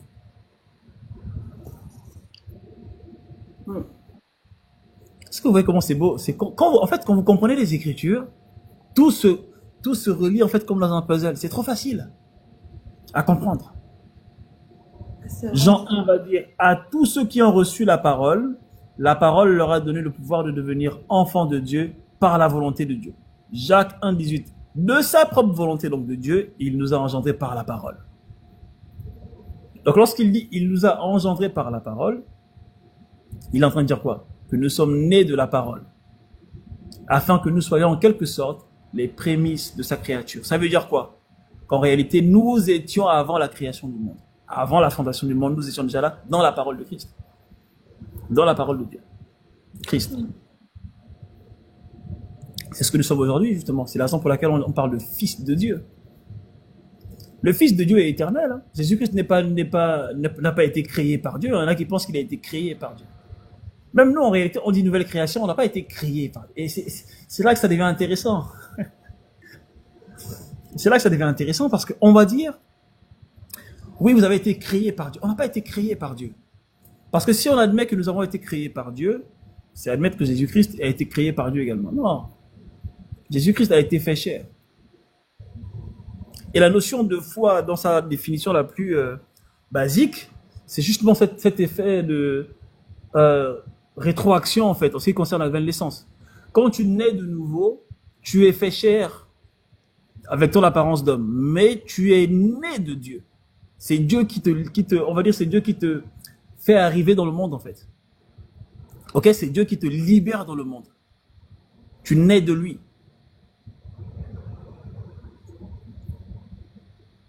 Lorsque le Christ est né, supposons que le Christ est né, allez, il a 1 an. À 1 an, il n'a pas commencé à dire, ah bah voilà, on va commencer à guérir les malades et ressusciter les morts. Hein. Parce que dans la dimension de la chair, ou dans la dimension humaine, il y a le travail de l'intelligence. C'est la raison pour laquelle, sur le mont Gethsémane, il a voulu renoncer, en fait, à sa croix. À un moment donné, il dit, non, mais moi, j'ai plus envie. Là, les gens n'en parlent pas assez parce que, naturellement, le chrétien va idéaliser un peu Jésus-Christ. Ah, il est Dieu, il a tout fait. Mais d'un point de vue humain, c'est un mec qui est quand même combattu avec son homme intérieur. Il a dit, non, mais la Bible dit qu'il a prié 3 fois. La même prière. Seigneur, non pas ma volonté, mais la tienne. Mais quelle était sa volonté? Posez-vous la question. Il ne voulait pas être séparé de son Père. Il ne voulait pas aller à la croix. C'est un châtiment qui était beaucoup trop grand pour lui. Et c'est justement cette résilience-là, devant la croix, qui lui a valu d'être appelé le premier des fils de Dieu. Mais entre 0 et 30 ans, qu'est-ce qu'il faisait? Les gens pensent qu'il attendait juste la prophétie, il attendait le temps de Dieu pour faire ce qu'il a à faire. Non! Tout avait été planifié pour que lorsqu'il arrive, se faire baptiser par Jean, qu'il soit un homme accompli, en fait, dans la connaissance de qui il est et qui continuerait d'ailleurs de grandir. C'est pourquoi il passait du temps à prier également. Il y en a qui disent, mais s'il était Dieu, pourquoi est-ce qu'il priait? C'est pourquoi, les amis, moi je dis généralement que quand tu nais de nouveau, il faut une certaine résilience. Il faut une certaine résilience dans ta détermination à vouloir connaître qui tu es, en fait, et à vivre en fonction de ça. Ne pas nécessairement venir avec des a priori, avec des attentes du style complexé. Oui, mais maintenant que je suis en Christ, j'ai envie de m'envoler. Tu veux voler pour aller où? Tu peux voler hein, avec la connaissance du Père, mais justement, vise d'abord la connaissance de Christ. Oui, mais je vais marcher sur l'eau pour faire quoi? Il y a un bateau qui existe, c'est pour ça. Il y a des bateaux, il y a des avions. Toi, tu veux juste voler pour montrer quoi, en fait? Vous voyez ce que je veux dire ou pas? C'est dans cette simplicité des faits que vous allez davantage grandir. Le Christ n'était pas là pour prouver qu'il était Dieu. C'était pas son problème, ça. Lui, son objectif, c'était de révéler le Père à ceux qui avaient besoin. C'est la raison pour laquelle il a dit, à ce monde est plein de pauvres, mais heureux les pauvres, parce que c'est eux qui vous rendent le royaume de Dieu, parce que pour eux, c'est facile. C'est facile d'avoir accès au Père. Parce qu'ils n'ont plus rien à perdre, en fait. Ils sont pauvres, déjà, ils souffrent. Donc, dans l'espoir qu'ils verront, dans le fait qu'on guérira leur maladie, on leur apportera du réconfort et ils seront plus aptes à connaître, à connaître le Père. C'était une simplicité sans égale en fait. Comme un enfant, le cœur d'un enfant. Et la Bible dit même que parfois le Christ, lorsqu'il était entouré de gens qui voulaient le mettre à mort, il se mettait à courir, à disparaître, à se cacher, à fuir. Imaginez-vous Dieu en train de fuir les hommes. Plusieurs d'entre nous seront en train de dire, non mais s'il est Dieu, pourquoi? Arrêtons avec s'il est Dieu en fait. Arrêtons aussi avec si je suis Dieu. Dites simplement Christ habite en moi. Dites simplement je suis fils de Dieu. Et commencez à prendre conscience de ça. Les actions viendront par la suite pour affermir qui vous êtes. Est-ce que je peux dire, je vais juste rajouter quelque chose. En fait, tu vois, le si tu es enfant de Dieu, ça fait penser à Satan dans le désert quand il essaye de remettre en question l'identité de Christ. Donc si nous, on commence à jouer avec ça en disant oui, mais si j'étais Christ, si je suis Christ, pourquoi ci, pourquoi ça? Il faut jamais remettre en question notre identité. Il faut davantage l'apprendre. Comme Jésus a répondu dans le désert, en fait, il savait très bien qui il était, il lui a répondu par la parole. Non? Ben oui. On lui a dit, si tu es fils de Dieu, saute du haut de la montagne. Parce que la Bible dit que les anges vont te, les anges vont te récupérer, vont te transporter. Il lui a dit, tu ne tenteras pas le Seigneur ton Dieu. Ça veut dire, de un, j'ai pas besoin de te prouver, de deux, ça n'a pas le sens ce que tu proposes là. Oh, moi, je vois bien le Seigneur Jésus-Christ dire, mais c'est inutile, pourquoi je vais sauter? Je suis bien là.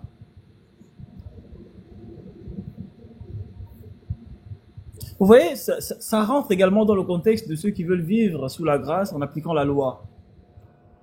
Maintenant que je suis en Christ, il faut que je prouve que je suis en Christ. Où sont les malades? Où sont les problèmes? Oui, mais moi, mais comment quelqu'un qui est en Christ, qui prêche l'évangile, peut encore vivre ça? Tu connais à quel point l'homme intérieur peut être parfois difficile de compréhension, difficile d'accès.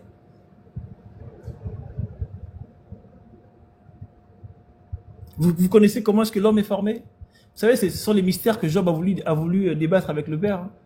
Lorsque Job dit à Dieu, oui, mais nanana, Dieu lui a dit, tu sais comment est-ce que la terre a été créée? Tu veux débattre avec moi? Vous savez comment est-ce que le corps de l'homme a été créé?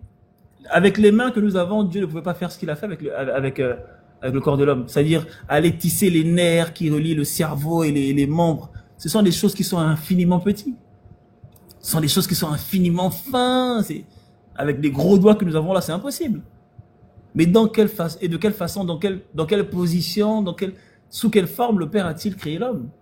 Ce sont des mystères, ok, pour lesquels parfois nous n'avons pas la réponse, mais qui nous laissent en fait admiratifs face à la grandeur et de la sagesse du Père en fait.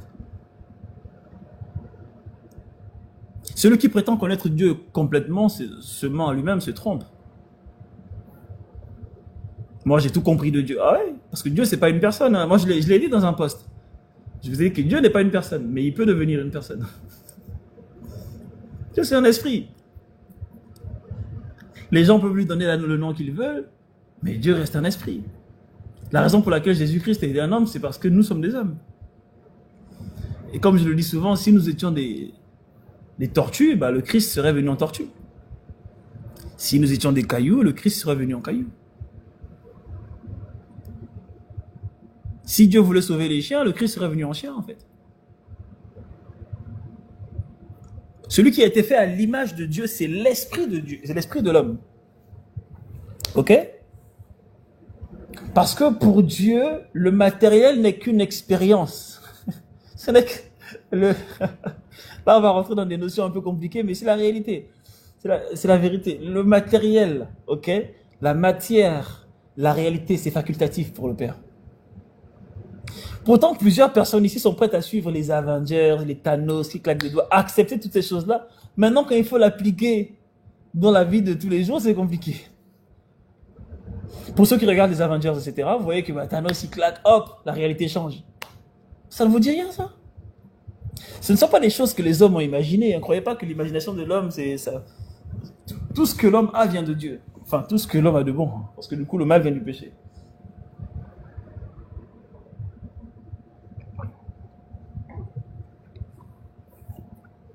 Mais tout ce que l'homme a d'inventif, ok, de créatif, ça vient de Dieu. Donc la dimension physique pour Dieu, c'est pas ce qui compte le plus en fait.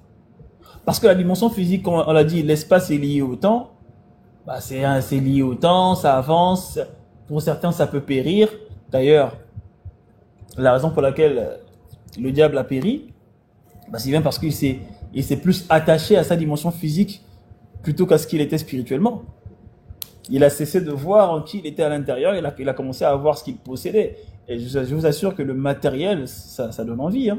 La possession du bien. Le fait de posséder, moi j'ai une belle femme, regarde ses formes, regarde comment elle est, waouh! C'est ce que Jean va appeler également l'amour du monde.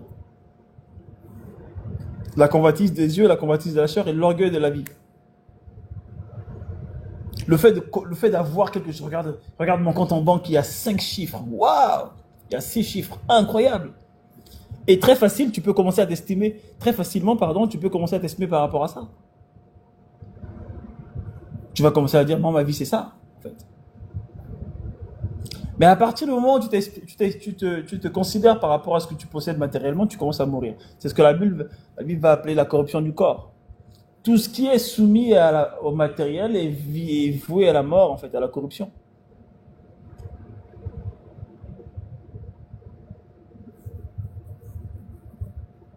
Et donc, qu'est-ce qu'il a dit, en fait? Paul va dire, écoutez, le problème du matériel et de l'esprit, c'est simple. C'est vraiment simple. Ne cherchez pas à faire tuer les envies charnelles de votre corps. Parce que le corps, les amis, le corps est bon.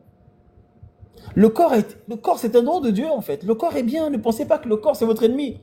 Il y a des personnes qui se disent que leur corps, c'est leur ennemi parce que justement, la religion leur a appris que le corps et ses envies, c'est dangereux. Et généralement, ça, c'est à cause du sexe. Je ne sais pas ce qui s'est passé. Il y a eu un tabou dans... Le sexe reste un organe, hein, comme tous les autres. Si tu as plus de mal à parler de ton sexe que de ta tête, il faut revoir un peu tes croyances également. Oui, mais la pudeur, ok, si tu parles des pieds, tu peux également parler du sexe, ça reste des organes du corps, nécessaires à la reproduction, à la vitalité, à la vie sur Terre. Les gens qui se mettent à haïr leur corps, etc., c'est dangereux parce que sans corps, vous n'existez pas sur Terre. Il y a un principe simple qui dit, sur Terre, on ne peut pas vivre si on n'a pas de corps physique. C'est pourquoi le diable passe son temps à posséder les gens ici et là, à gauche et à droite. Lorsqu'un esprit vient te posséder, qu'est-ce qu'il fait? Il vient absorber ton essence vitale. Il vient te ruiner de l'intérieur, en fait. C'est pourquoi tu commences à avoir de la dépression, de l'anxiété, la fatigue physique. Tu n'as plus envie de te doucher, tout ça. Je ne dis pas que les gens qui ne se douchent pas, c'est un esprit. Hein. Excusez-moi. Tu n'as plus envie de refaire, en fait. Tu es là, tu es fatigué, tu es une sorte de flemme, une sorte de... Il y a un esprit derrière. Parce qu'il vient absorber ton essence vitale. Et lorsque tu lui donnes la possibilité, il va commencer à observer également, à absorber ce qui se passe au-dessus de toi, en fait. Ok? C'est-à-dire que même dans ton cerveau, il va commencer à prendre tes capacités de réflexion, ton intelligence, il va commencer à tout prendre. Et à la fin, tu es là, tu finis comme du n'importe quoi. Parce que parfois, c'est un esprit qui est là. Parce que les esprits, ils aiment bien les corps des hommes. Parce que dans le corps de l'homme, dans le corps de l'homme normal, il y a un peu de vie, en fait. La vie qui vient de Dieu. Lorsque Dieu a créé Adam, il a soufflé en lui, il a donné la vie. Vous voyez? Mais en soi, le corps n'est pas mauvais. Le corps, c'est une bénédiction. Mais Paul a dit, c'est vrai que parfois les désirs du corps, à cause de la nature du péché, peuvent être contraires à ce que vous êtes vraiment. Si vous voulez cesser de vivre selon la chair, marchez selon l'esprit. Il n'a pas dit essayer de combattre la chair et essayer de combattre le corps. Les gens qui veulent tuer leur chair, là, ça c'est vraiment inutile. Ça ne sert à rien en fait. On ne peut pas tuer quelque chose qui est déjà mort. En réalité, la chair est morte. Hein. Mais ce qui reste dans vous, c'est la conscience de la chair. Et l'homme vit par sa conscience. L'homme vit par sa conscience. C'est parce que vous êtes conscient que vous avez un compte TikTok que vous êtes connecté sur le live, par exemple. Tout part de la conscience. Donc si tu veux cesser de vivre par la chair, bah, marche par l'esprit. Et marcher par l'esprit, c'est quoi? Bah, c'est de marcher, c'est de vivre sur la base de ce que la Bible dit de toi, ce que Dieu dit de toi. Ça veut dire ne plus considérer ce que tu vois de matériel, mais ne considérer que ce que Dieu dit de toi. Et c'est là le combat de plusieurs personnes. Elle est là la difficulté de presque tous les chrétiens. Je dirais même 90% des chrétiens, c'est là leur problème. Parce que lorsque la réalité du matériel demeure pendant 10 ans, 20 ans, tu restes dans la même situation, tu peux commencer à te dire non mais cette histoire de l'esprit là c'est n'importe quoi, c'est du pipeau. Tu peux commencer à te dire non mais l'évangile c'est n'importe quoi. On se sait hein. Tu passes tout un mois, il n'y a même pas 1 euro qui rentre dans ton compte, tu commences à dire est-ce que je suis vraiment fils de Dieu? Est-ce que je suis vraiment béni de toute forme de bénédiction dans les lieux célestes?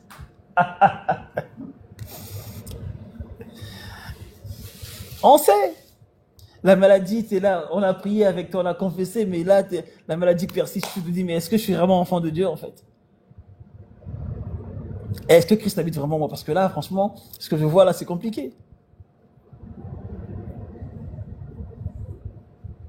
Tu dis bien ce que tu vois là. Donc ce que tu vois, c'est ta maladie. Pourtant, le Christ te dit, non, non, ne regarde pas à la maladie, ne regarde pas à ce que tu as ou ce que tu fais, regarde plutôt à Christ en toi. Et parle en fonction de ça. Considère-toi en fonction de ça. Il est là le grand souci de plusieurs personnes. Et je ne dis pas forcément que c'est des choses faciles, mais il faut de la personnalité pour l'accepter. Hein. À accepter que vous êtes en Christ, ça demande de l'acceptation simplement. C'est se considérer. Sans a priori, sans vouloir faire semblant, ou comme disent les gens, faire genre. Comment on fait? C'est simple. Tu dis, bon Seigneur, tu as dit que je suis fils de Dieu, alors j'accepte, je suis fils de Dieu. Tu as dit que je suis guéri, alors j'accepte, je suis guéri. Tu as dit que j'impose des mains malades, les malades sont guéris, alors j'accepte. Voici un malade, sois guéri au nom de Jésus. Vous savez, parfois, l'efficacité de votre action demeure dans la simplicité.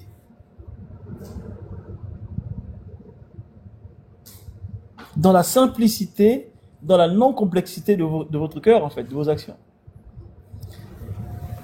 Tu n'as pas nécessairement besoin de prier 80 heures pour guérir quelqu'un. Parfois, considère-toi simplement en Christ. Considère simplement ce que la Bible dit de toi.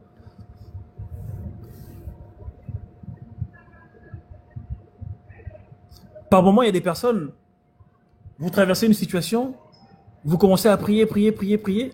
Vous sentez vous-même que dans votre action, dans votre façon de prier, même vous là, il y a des efforts qui viennent en fait. Vous voulez prouver, vous voulez montrer, vous voulez y aller. Et l'esprit vous dit, hey, arrête de prier, reste tranquille. Calme-toi en fait. Il faut être assez sensible à l'esprit pour savoir que là, en fait, je prie dans le vide. Enfin, dans le vide. Une façon de dire qu'en réalité, je prie par la peur, motivé par la peur, motivé par l'angoisse. Parfois, reste calme, patiente simplement.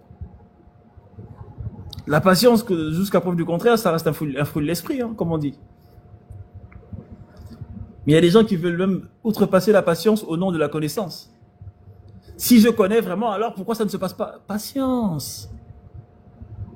Patience. Ce n'est pas une compétition, ce n'est pas un combat.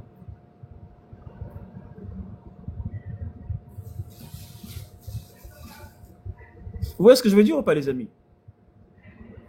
Je sais que plusieurs d'entre nous se reconnaissent dans ce que je suis en train de dire là. Parce qu'au nom de la connaissance, on a voulu outrepasser la patience. On a voulu outrepasser la tempérance. On a voulu outrepasser l'action de Dieu en fait. On veut que les choses se fassent maintenant tout de suite.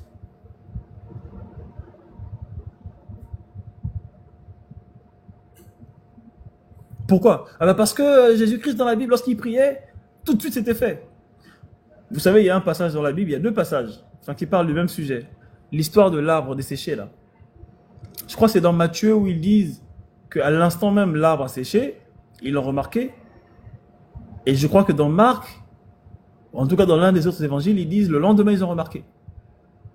Donc soit Matthieu l'a remarqué avant tout le monde, soit vraiment ça s'est passé le lendemain. Mais en réalité le plus important c'est pas quand est-ce que ça s'est passé, c'est que ça se soit passé. Parce que si vraiment vous voulez commencer à manifester Christ pleinement dans tout ce que vous traversez, bah, commencez à mettre en dehors de vous la notion de temps. Parce que si vous introduisez la notion de délai ou de temps dans tout ce que vous faites avec Dieu, bah, c'est un peu comme si vous voulez conditionner le Père à votre action, à votre façon de faire. Il y a des personnes, par exemple, vous priez pour un sujet que vous traversez, et au fond de vous, vous avez déjà un schéma précis selon lequel la situation pourrait être décantée, en fait. Vous vous dites, non, c'est comme ça que Dieu va agir. Mais vous oubliez que votre vision de la difficulté ou de la situation n'est pas la même que celle du Père. Vous voyez les choses d'une façon ponctuelle, lui voit les choses de façon globale. Et Dieu ne fait jamais les choses de façon ponctuelle. Lui fait toujours à l'excès. Il voit que ta main est malade. Toi, tu pries pour ta main, mais lui, il te dira, non, c'est pas que la main qui est malade, c'est tout le corps ou tout le bras qui est malade.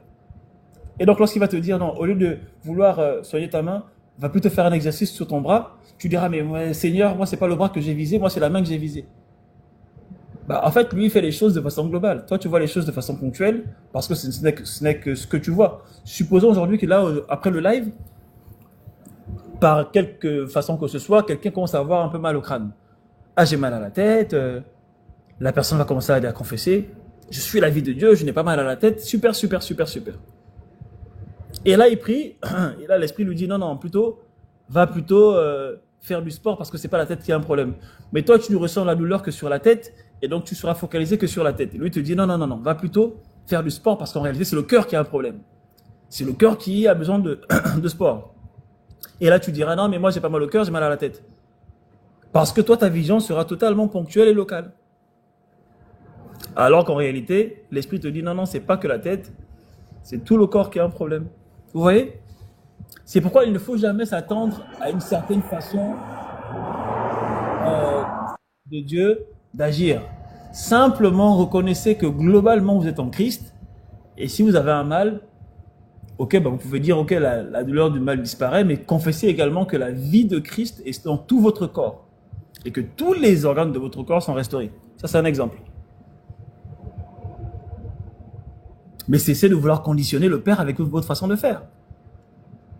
Romains chapitre 8, il va dire quoi, Paul? Il va dire que parfois nous ne savons pas comment prier, mais c'est pourquoi le Saint-Esprit en nous aide dans nos difficultés. Il dit nous ne savons pas quel mot dire. Et moi j'ai bien aimé ce que Paul a dit à ce moment-là, c'est vraiment parlant en fait. Il dit nous ne savons pas quel mot il faut dire lorsque nous prions. Il dit nous disons les mots un peu aléatoirement. Par exemple, si tu as mal à la tête, tu vas dire j'ai mal à la tête. Mais parfois c'est pas la tête, c'est un nerf qui te passe par la tête qui te fait mal. Et ce nerf est sûrement lié à autre chose, mais tu diras moi j'ai mal à la tête. Ah, Seigneur, guéris mon mal de tête. Ben non en fait. Parfois il te dit non, ne cherche pas à dire des mots compliqués. Prie simplement en langue parce que l'esprit lui connaît ce qu'il y a. Et quand tu pries en langue, que va-t-il se passer? La prière en langue ne va pas guérir la maladie. Hein. La prière en langue ne va pas apporter une solution tout de suite à ton problème. La prière en langue va positionner ton être intérieur sur la fréquence de Christ. Je répète, la prière en langue ne va pas guérir la maladie ou apporter des solutions à ton problème. La prière en langue va te positionner sur la fréquence de qui tu es en Christ, sur la fréquence de ton identité en Christ. Et c'est cette conscience-là, cet état de conscience qui va naître, qui va apporter la guérison, qui a déjà été rendu disponible. Parce que tu vas prendre conscience que tu es déjà guéri et tu vas vivre dans le repos en fait. Donc si toi tu pries pour solutionner un problème, alors ta cible est mauvaise. Vous voyez que même là, même la notion de prière change déjà. Ce n'est plus du tout pareil. Hein.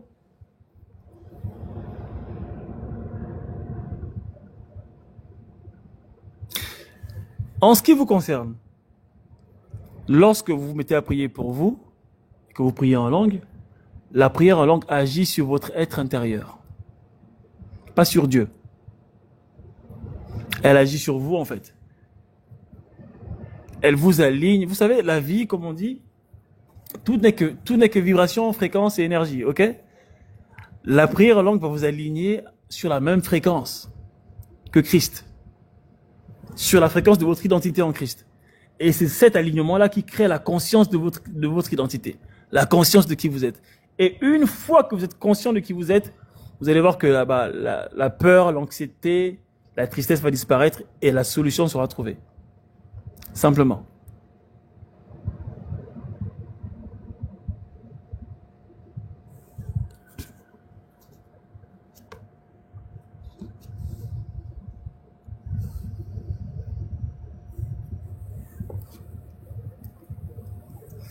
La prière n'est pas égale à Jésus. Qu'est-ce que tu veux dire par là, mon frère?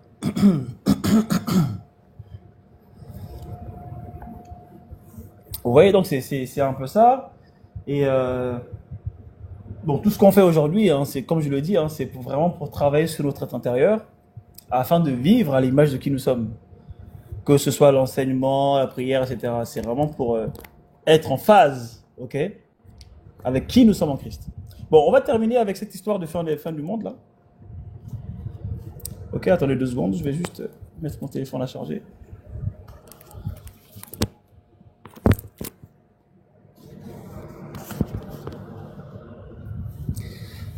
Ok. Est-ce que les gens ont des questions ou pas? Ou des interventions? Blanchard, Franck, Alice? Des gens qui veulent intervenir?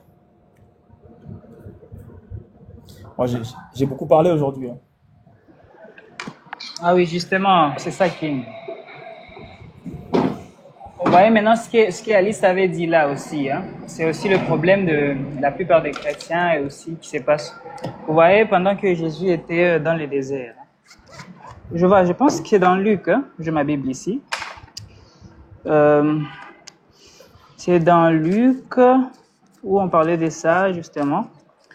Vous voyez, souvent le problème se trouve dans ce qu'on dit. Vous voyez, dans ce que nous disons, et qui vient après notre ignorance. Vous voyez, par exemple, dans la tentation de Jésus, c'est dans Luc 4 ici, où le diable lui tentait. Puis le diable disait, si tu es fils de Dieu, ordonne à cette pierre qu'elle devienne du pain. Ouais.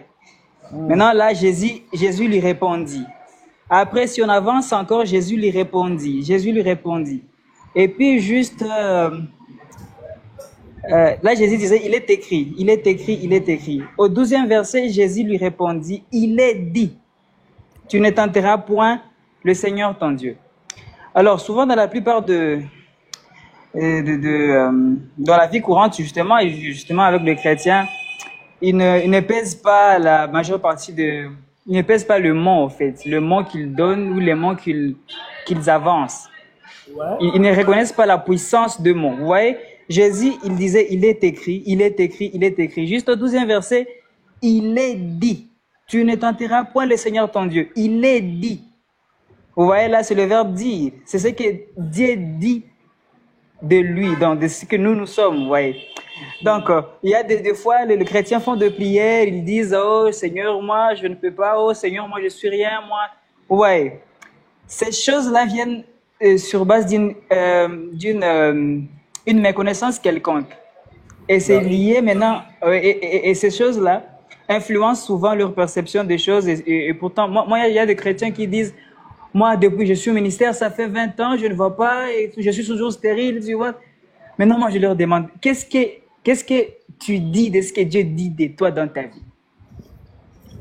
C'est ce que même Paul dit aux Éphésiens, hein, il dit que nous sommes bénis de toutes sortes de bénédictions spirituelles en Christ.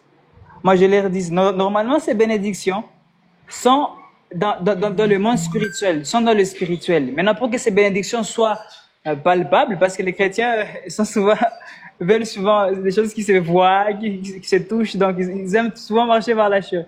Maintenant, pour que ces bénédictions se voient, il faut que tu dises des choses conformément à ce que Dieu a dit. Ouais. Exactement. Ben, c'est ça, hein, quand tu confesses, quand tu parles, bah, en fait, tu t'alignes un peu avec ce que Dieu dit de toi, quoi. Oui, justement. Tu t'alignes et tu rentres, comme moi j'aime bien dire, tu vibres à la même fréquence que ce qu'il a dit, c'est ce qui est intéressant. Ah, voilà. C'est que, alors, moi, je voulais dire à propos du verset là, de cette tentative, parce que, c'est que Jésus, c'est normalement ce que Jésus a dit qui a fait à ce que Satan ne lui tente plus davantage, parce que nos mots pèsent plus que c'est que... Bon, nos mots pèsent plus parce que normalement, nous devons pas rester dans une foi qui ne parlait pas. Donc bon, ok, je suis en Christ. Ça reste dans la tête. Mais qu'est-ce que nous disons vraiment? Mais vous Hein? voyez, regardez, le schéma est le même, hein, et c'est pour preuve que ce mec-là, il est vraiment un peu le même. Je veux dire, il change pas, quoi, il apprend pas ses erreurs. Lorsque Dieu va Ouais. dire, lorsque Dieu va dire à Adam et Ève, vous ne mangerez pas du fruit d'ananas sinon vous mourrez, il va aller tenter Adam et Ève sur la base de ce que Dieu a dit à Adam et Ève. Est-ce que Dieu a vraiment dit que si vous mangez du fruit, vous allez mourir? À chaque fois, Ah il va voilà. attaquer la parole de Dieu, en fait. Il va attaquer ce que Dieu dit de toi, ou ce que Dieu dit à toi, pour vouloir te faire tomber. Et là, regarde, après son baptême, lorsque le Seigneur va être baptisé, l'Esprit va dire, celui-ci est mon fils bien-aimé. Il rend témoignage public à tout le monde. Devant tout le monde, il dit, voici mon fils. Donc tout le monde l'entend. Et même Jésus l'entend. Mais quelques temps après, il va dans le désert, il dit, si vraiment tu es fils de Dieu, comme tu l'as entendu Fils de récemment, Dieu. fais ci, fais ça.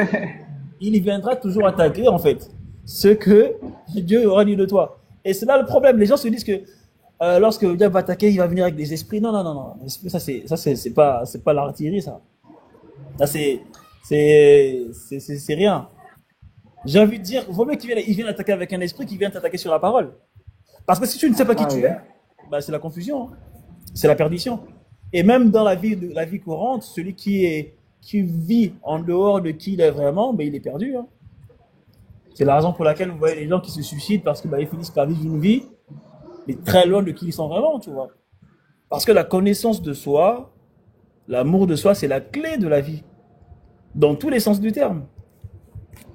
Si tu ne te connais pas, si tu ne t'aimes pas, mais tu vas vivre pour les autres. Et ça va créer de la frustration. Tu vois, et donc si le Seigneur Jésus-Christ ne se connaissait pas, bah, il allait commencer à dire, ah ouais, moi tu veux que je te prouve que je suis fils de Dieu? Attends, attends, attends. Il aurait voulu prouver, tu vois. Il aurait sauté de la colline, là, de la montagne, là. Non, mais tu sais que tu dis, tu touches un point intéressant, hein, parce qu'effectivement, il va t'attaquer par ce que Dieu dit de toi. Mais bien sûr. En fait, pendant que tu dis ça, moi, ça me fait revivre un certain nombre de situations et je me rends compte effectivement qu'il t'attaque sur ce que Dieu dit de toi. Tu sais, dernièrement, j'ai vécu une situation, surtout parlant du fait que nous soyons dans l'urgence et tout. Et effectivement, la situation, humainement parlant, était urgente, il fallait que ce soit fait et tout. Et là, il faut dire que je me suis un peu oublié et je suis rentré dans la mouvance de l'urgence au point où écoute, j'ai commencé à me plaindre à Dieu et tout ça. Ouais, bah oui, je comprends. Et, et quand je finis, l'esprit me dit, bon, bien, tu as fini, mais est-ce que ça a changé quelque chose à ta situation? Et là, je ne sais pas quoi répondre. C'est dur, hein. Quand tu te retrouves comme ça face à la chose, bon bah j'ai fini de me plaindre, on va quelle autre occupation, hein. Et là, il me dit, mais tu as une situation face à toi. Parle pas la situation, c'est une montagne, non, parle, déplace là et tout. Et là, tout honteux, je me suis repris et j'ai commencé à parler, à déclarer ce que je voulais voir. Et tout. Parce que l'esprit m'a dit, Ah, tu veux voir ta situation se résoudre et tu penses plutôt au contraire. Puisque quand tu te mets à te plaindre, c'est comme si tu déclares que bon, c'est fini, il n'y a plus de solution, donc tu es de l'autre côté. Et là, je commence à faire l'action contraire et tout, mais je te promets que la solution est venue de quelque part, je dis d'une source à laquelle je pensais même pas. Parce qu'effectivement, comme tu l'as dit, moi j'avais un plan en tête et tout, et il fallait que ce soit ce plan-là voilà, il fallait que exactement. ce soit ce plan-là que Dieu, Dieu valide et tout ça. Pendant ce temps, lui, il était ailleurs, il n'était pas effectivement dans l'urgence. Exactement. D'ailleurs, parlons un peu de façon concrète. C'est là où moi j'aime bien ma sœur Anaëlle, parce que elle, quand il s'agit de parler, elle parle. Et vous savez, c'est un peu le réflexe que nous avons perdu en Christ, hein. On est prêt à prier en langue, mais là, tu es en face d'une situation. c'est comme si Dieu te dira, mais que veux-tu en fait? Attends, qu'est-ce que tu veux? Confesse simplement ce que tu veux en fait. Si c'est par rapport à un travail que tu veux avoir, bah, tu dis, moi je veux ce travail, je veux ce poste, tu dis, je déclare que ce poste il est à moi, ce travail il est à moi, voilà, voilà, voilà, voilà. Parce que ce que tu dis, la Bible dit que tout ce que vous direz en mon nom sera donné. Tout ce que vous demanderez à Dieu en mon nom vous sera donné en fait. Tout ce que vous commanderez en mon nom, vous le recevrez. Il n'a pas dit tout ce que vous prierez en langue sera fait. Vous voyez, bon, maintenant d'un point de vue concret, posons-nous un peu la question. Comment est-ce que vous confessez? Comment est-ce que les gens confessent? Est-ce qu'il y a des gens qui confessent? Je déclare. Et si tu es dans... si tu transpires parce que tu confesses, ça prouve que tu es charnel. Hein? Tu veux hausser le ton parce que tu veux montrer que tu as l'autorité? Calme-toi, mon frère. On n'est pas dans ça ici. Il y avait un frère, moi, dans mon église, au Gabon, lui, quand il priait, oh mon Dieu! Ah, les voisins, ils étaient... Ah, mais il fallait voir, hein. Ça s'appelait Ali Ben. Un truc comme ça. Ali Ben. Un intercesseur. Je déclare! Je déclare! Je démolis! Il criait et la voix à la fin était capoute. Je lui disais, mais... Oh, lui, c'est vraiment un homme de Dieu. Hein. Parce que moi, je criais pas. Moi, je disais, Seigneur, en tout cas, tu vois comment je suis là. Et lui, il criait. Et par la suite, je me suis dit, mais pourquoi est-ce qu'il crie comme ça? Parce que, regardez, généralement, je ne dis pas que c'est le cas, mais généralement, je ne dis pas que c'est le cas de tout le monde, mais quand quelqu'un crie, c'est soit c'est l'euphorie hein, qui fait ça, il n'y a pas de problème. Hein. Parfois, tu es sous l'euphorie, ce que les gens appellent l'onction, là. Tu es excité, tu cries. Ou bien parfois, c'est aussi que tu veux te montrer, tu veux te prouver quelque chose. Tu veux te prouver que tu as l'autorité. C'est comme quand vous faites des prières répétées. Seigneur, merci car je déclare que je reçois mon baccalauréat. Tu dis non, je pense qu'il n'a pas assez entendu. Tu vas répéter. Seigneur, merci car je sais que je déclare que je reçois mon baccalauréat. Non, il n'a pas assez entendu. En fait, tout ça, ça révèle que tu n'es pas aligné avec ce que tu dis simplement. En fait, quand tu déclares comme ça, c'est comme si tu voulais te convaincre de ce que tu es en train de déclarer. Et ça crée encore plus de dégâts que celui qui ne déclare pas. Vous savez pourquoi? Parce que tu t'éloignes en fait.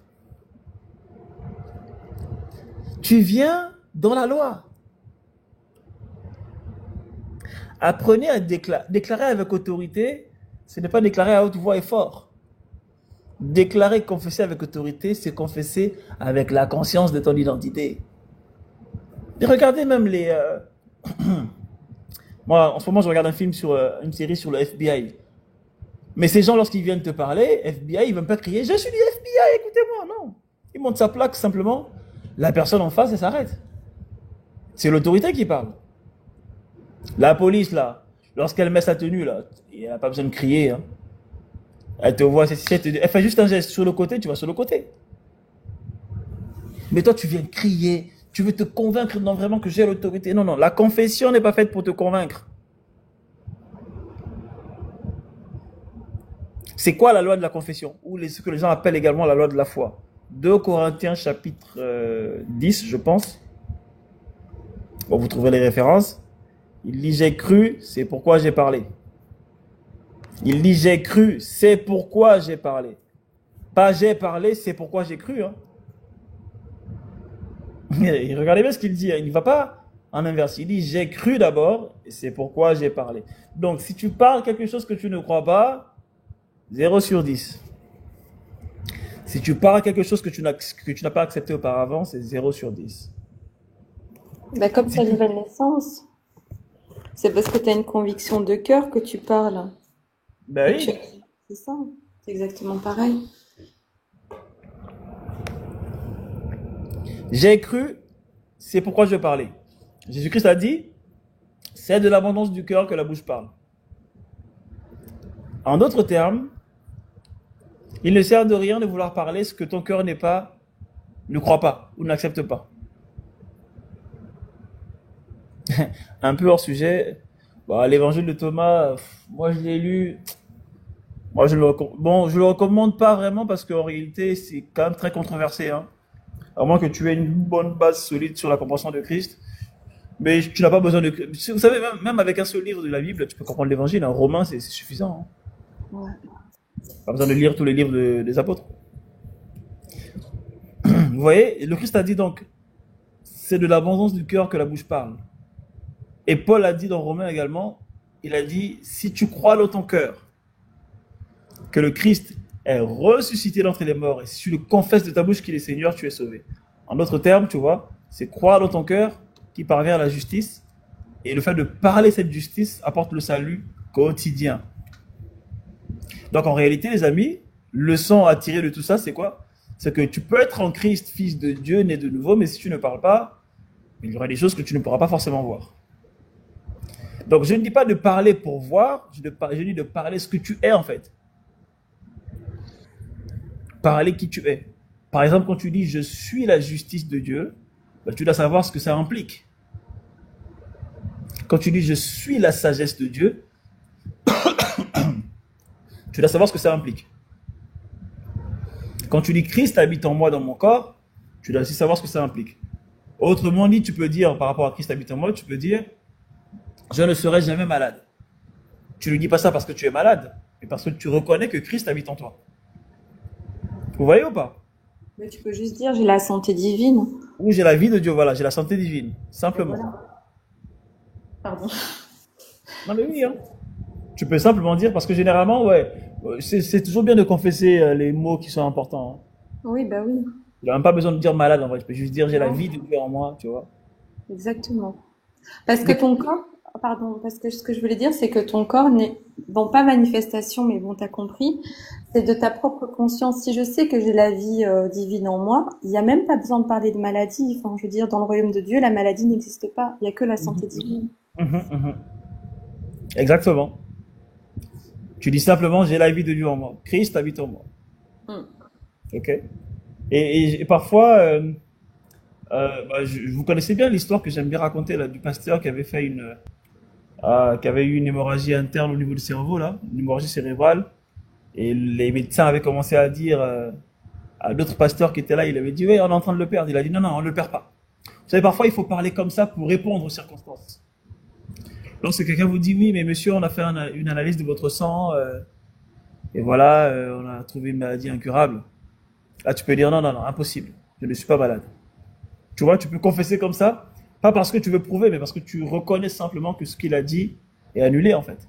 Tu annules certaines déclarations par ta déclaration, vous voyez? Bah oui, parce qu'on a été guéris en fait. Enfin, c'est quoi? Par ces meurtrissures, nous avons été guéris. Donc si nous avons été guéris, je vois même pas en quoi est-ce que la maladie a le droit d'être encore là ou se présenter à nous.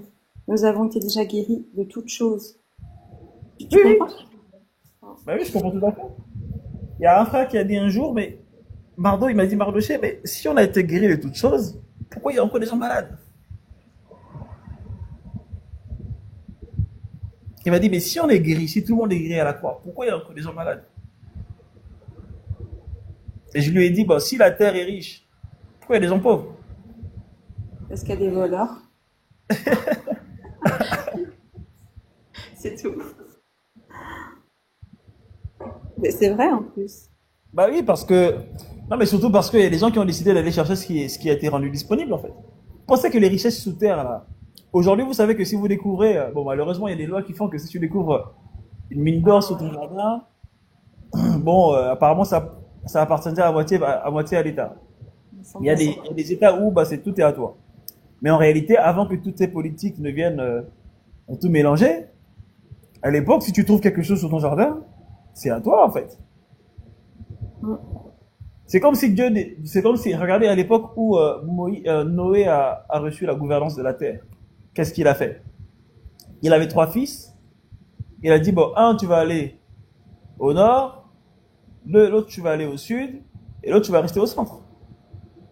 Et tu vas multiplier la terre comme ça. Bon, maintenant, supposons que Cham, lui, je crois que c'est Cham qui est parti au sud, l'autre, il va au nord, Japhet, il va au centre, et il trouve des minerais, des trucs. Bah, c'est à eux, en fait, parce qu'ils ont foulé la terre, ils ont trouvé ça là. C'est pareil pour la guérison. Il dit, en fait, que la guérison a été rendue disponible. Donc, de façon très concrète, on considère que everybody is guéri. Tout le monde est guéri. Maintenant, quitte à chacun d'entre nous d'aller prendre cette guérison et d'en faire soi.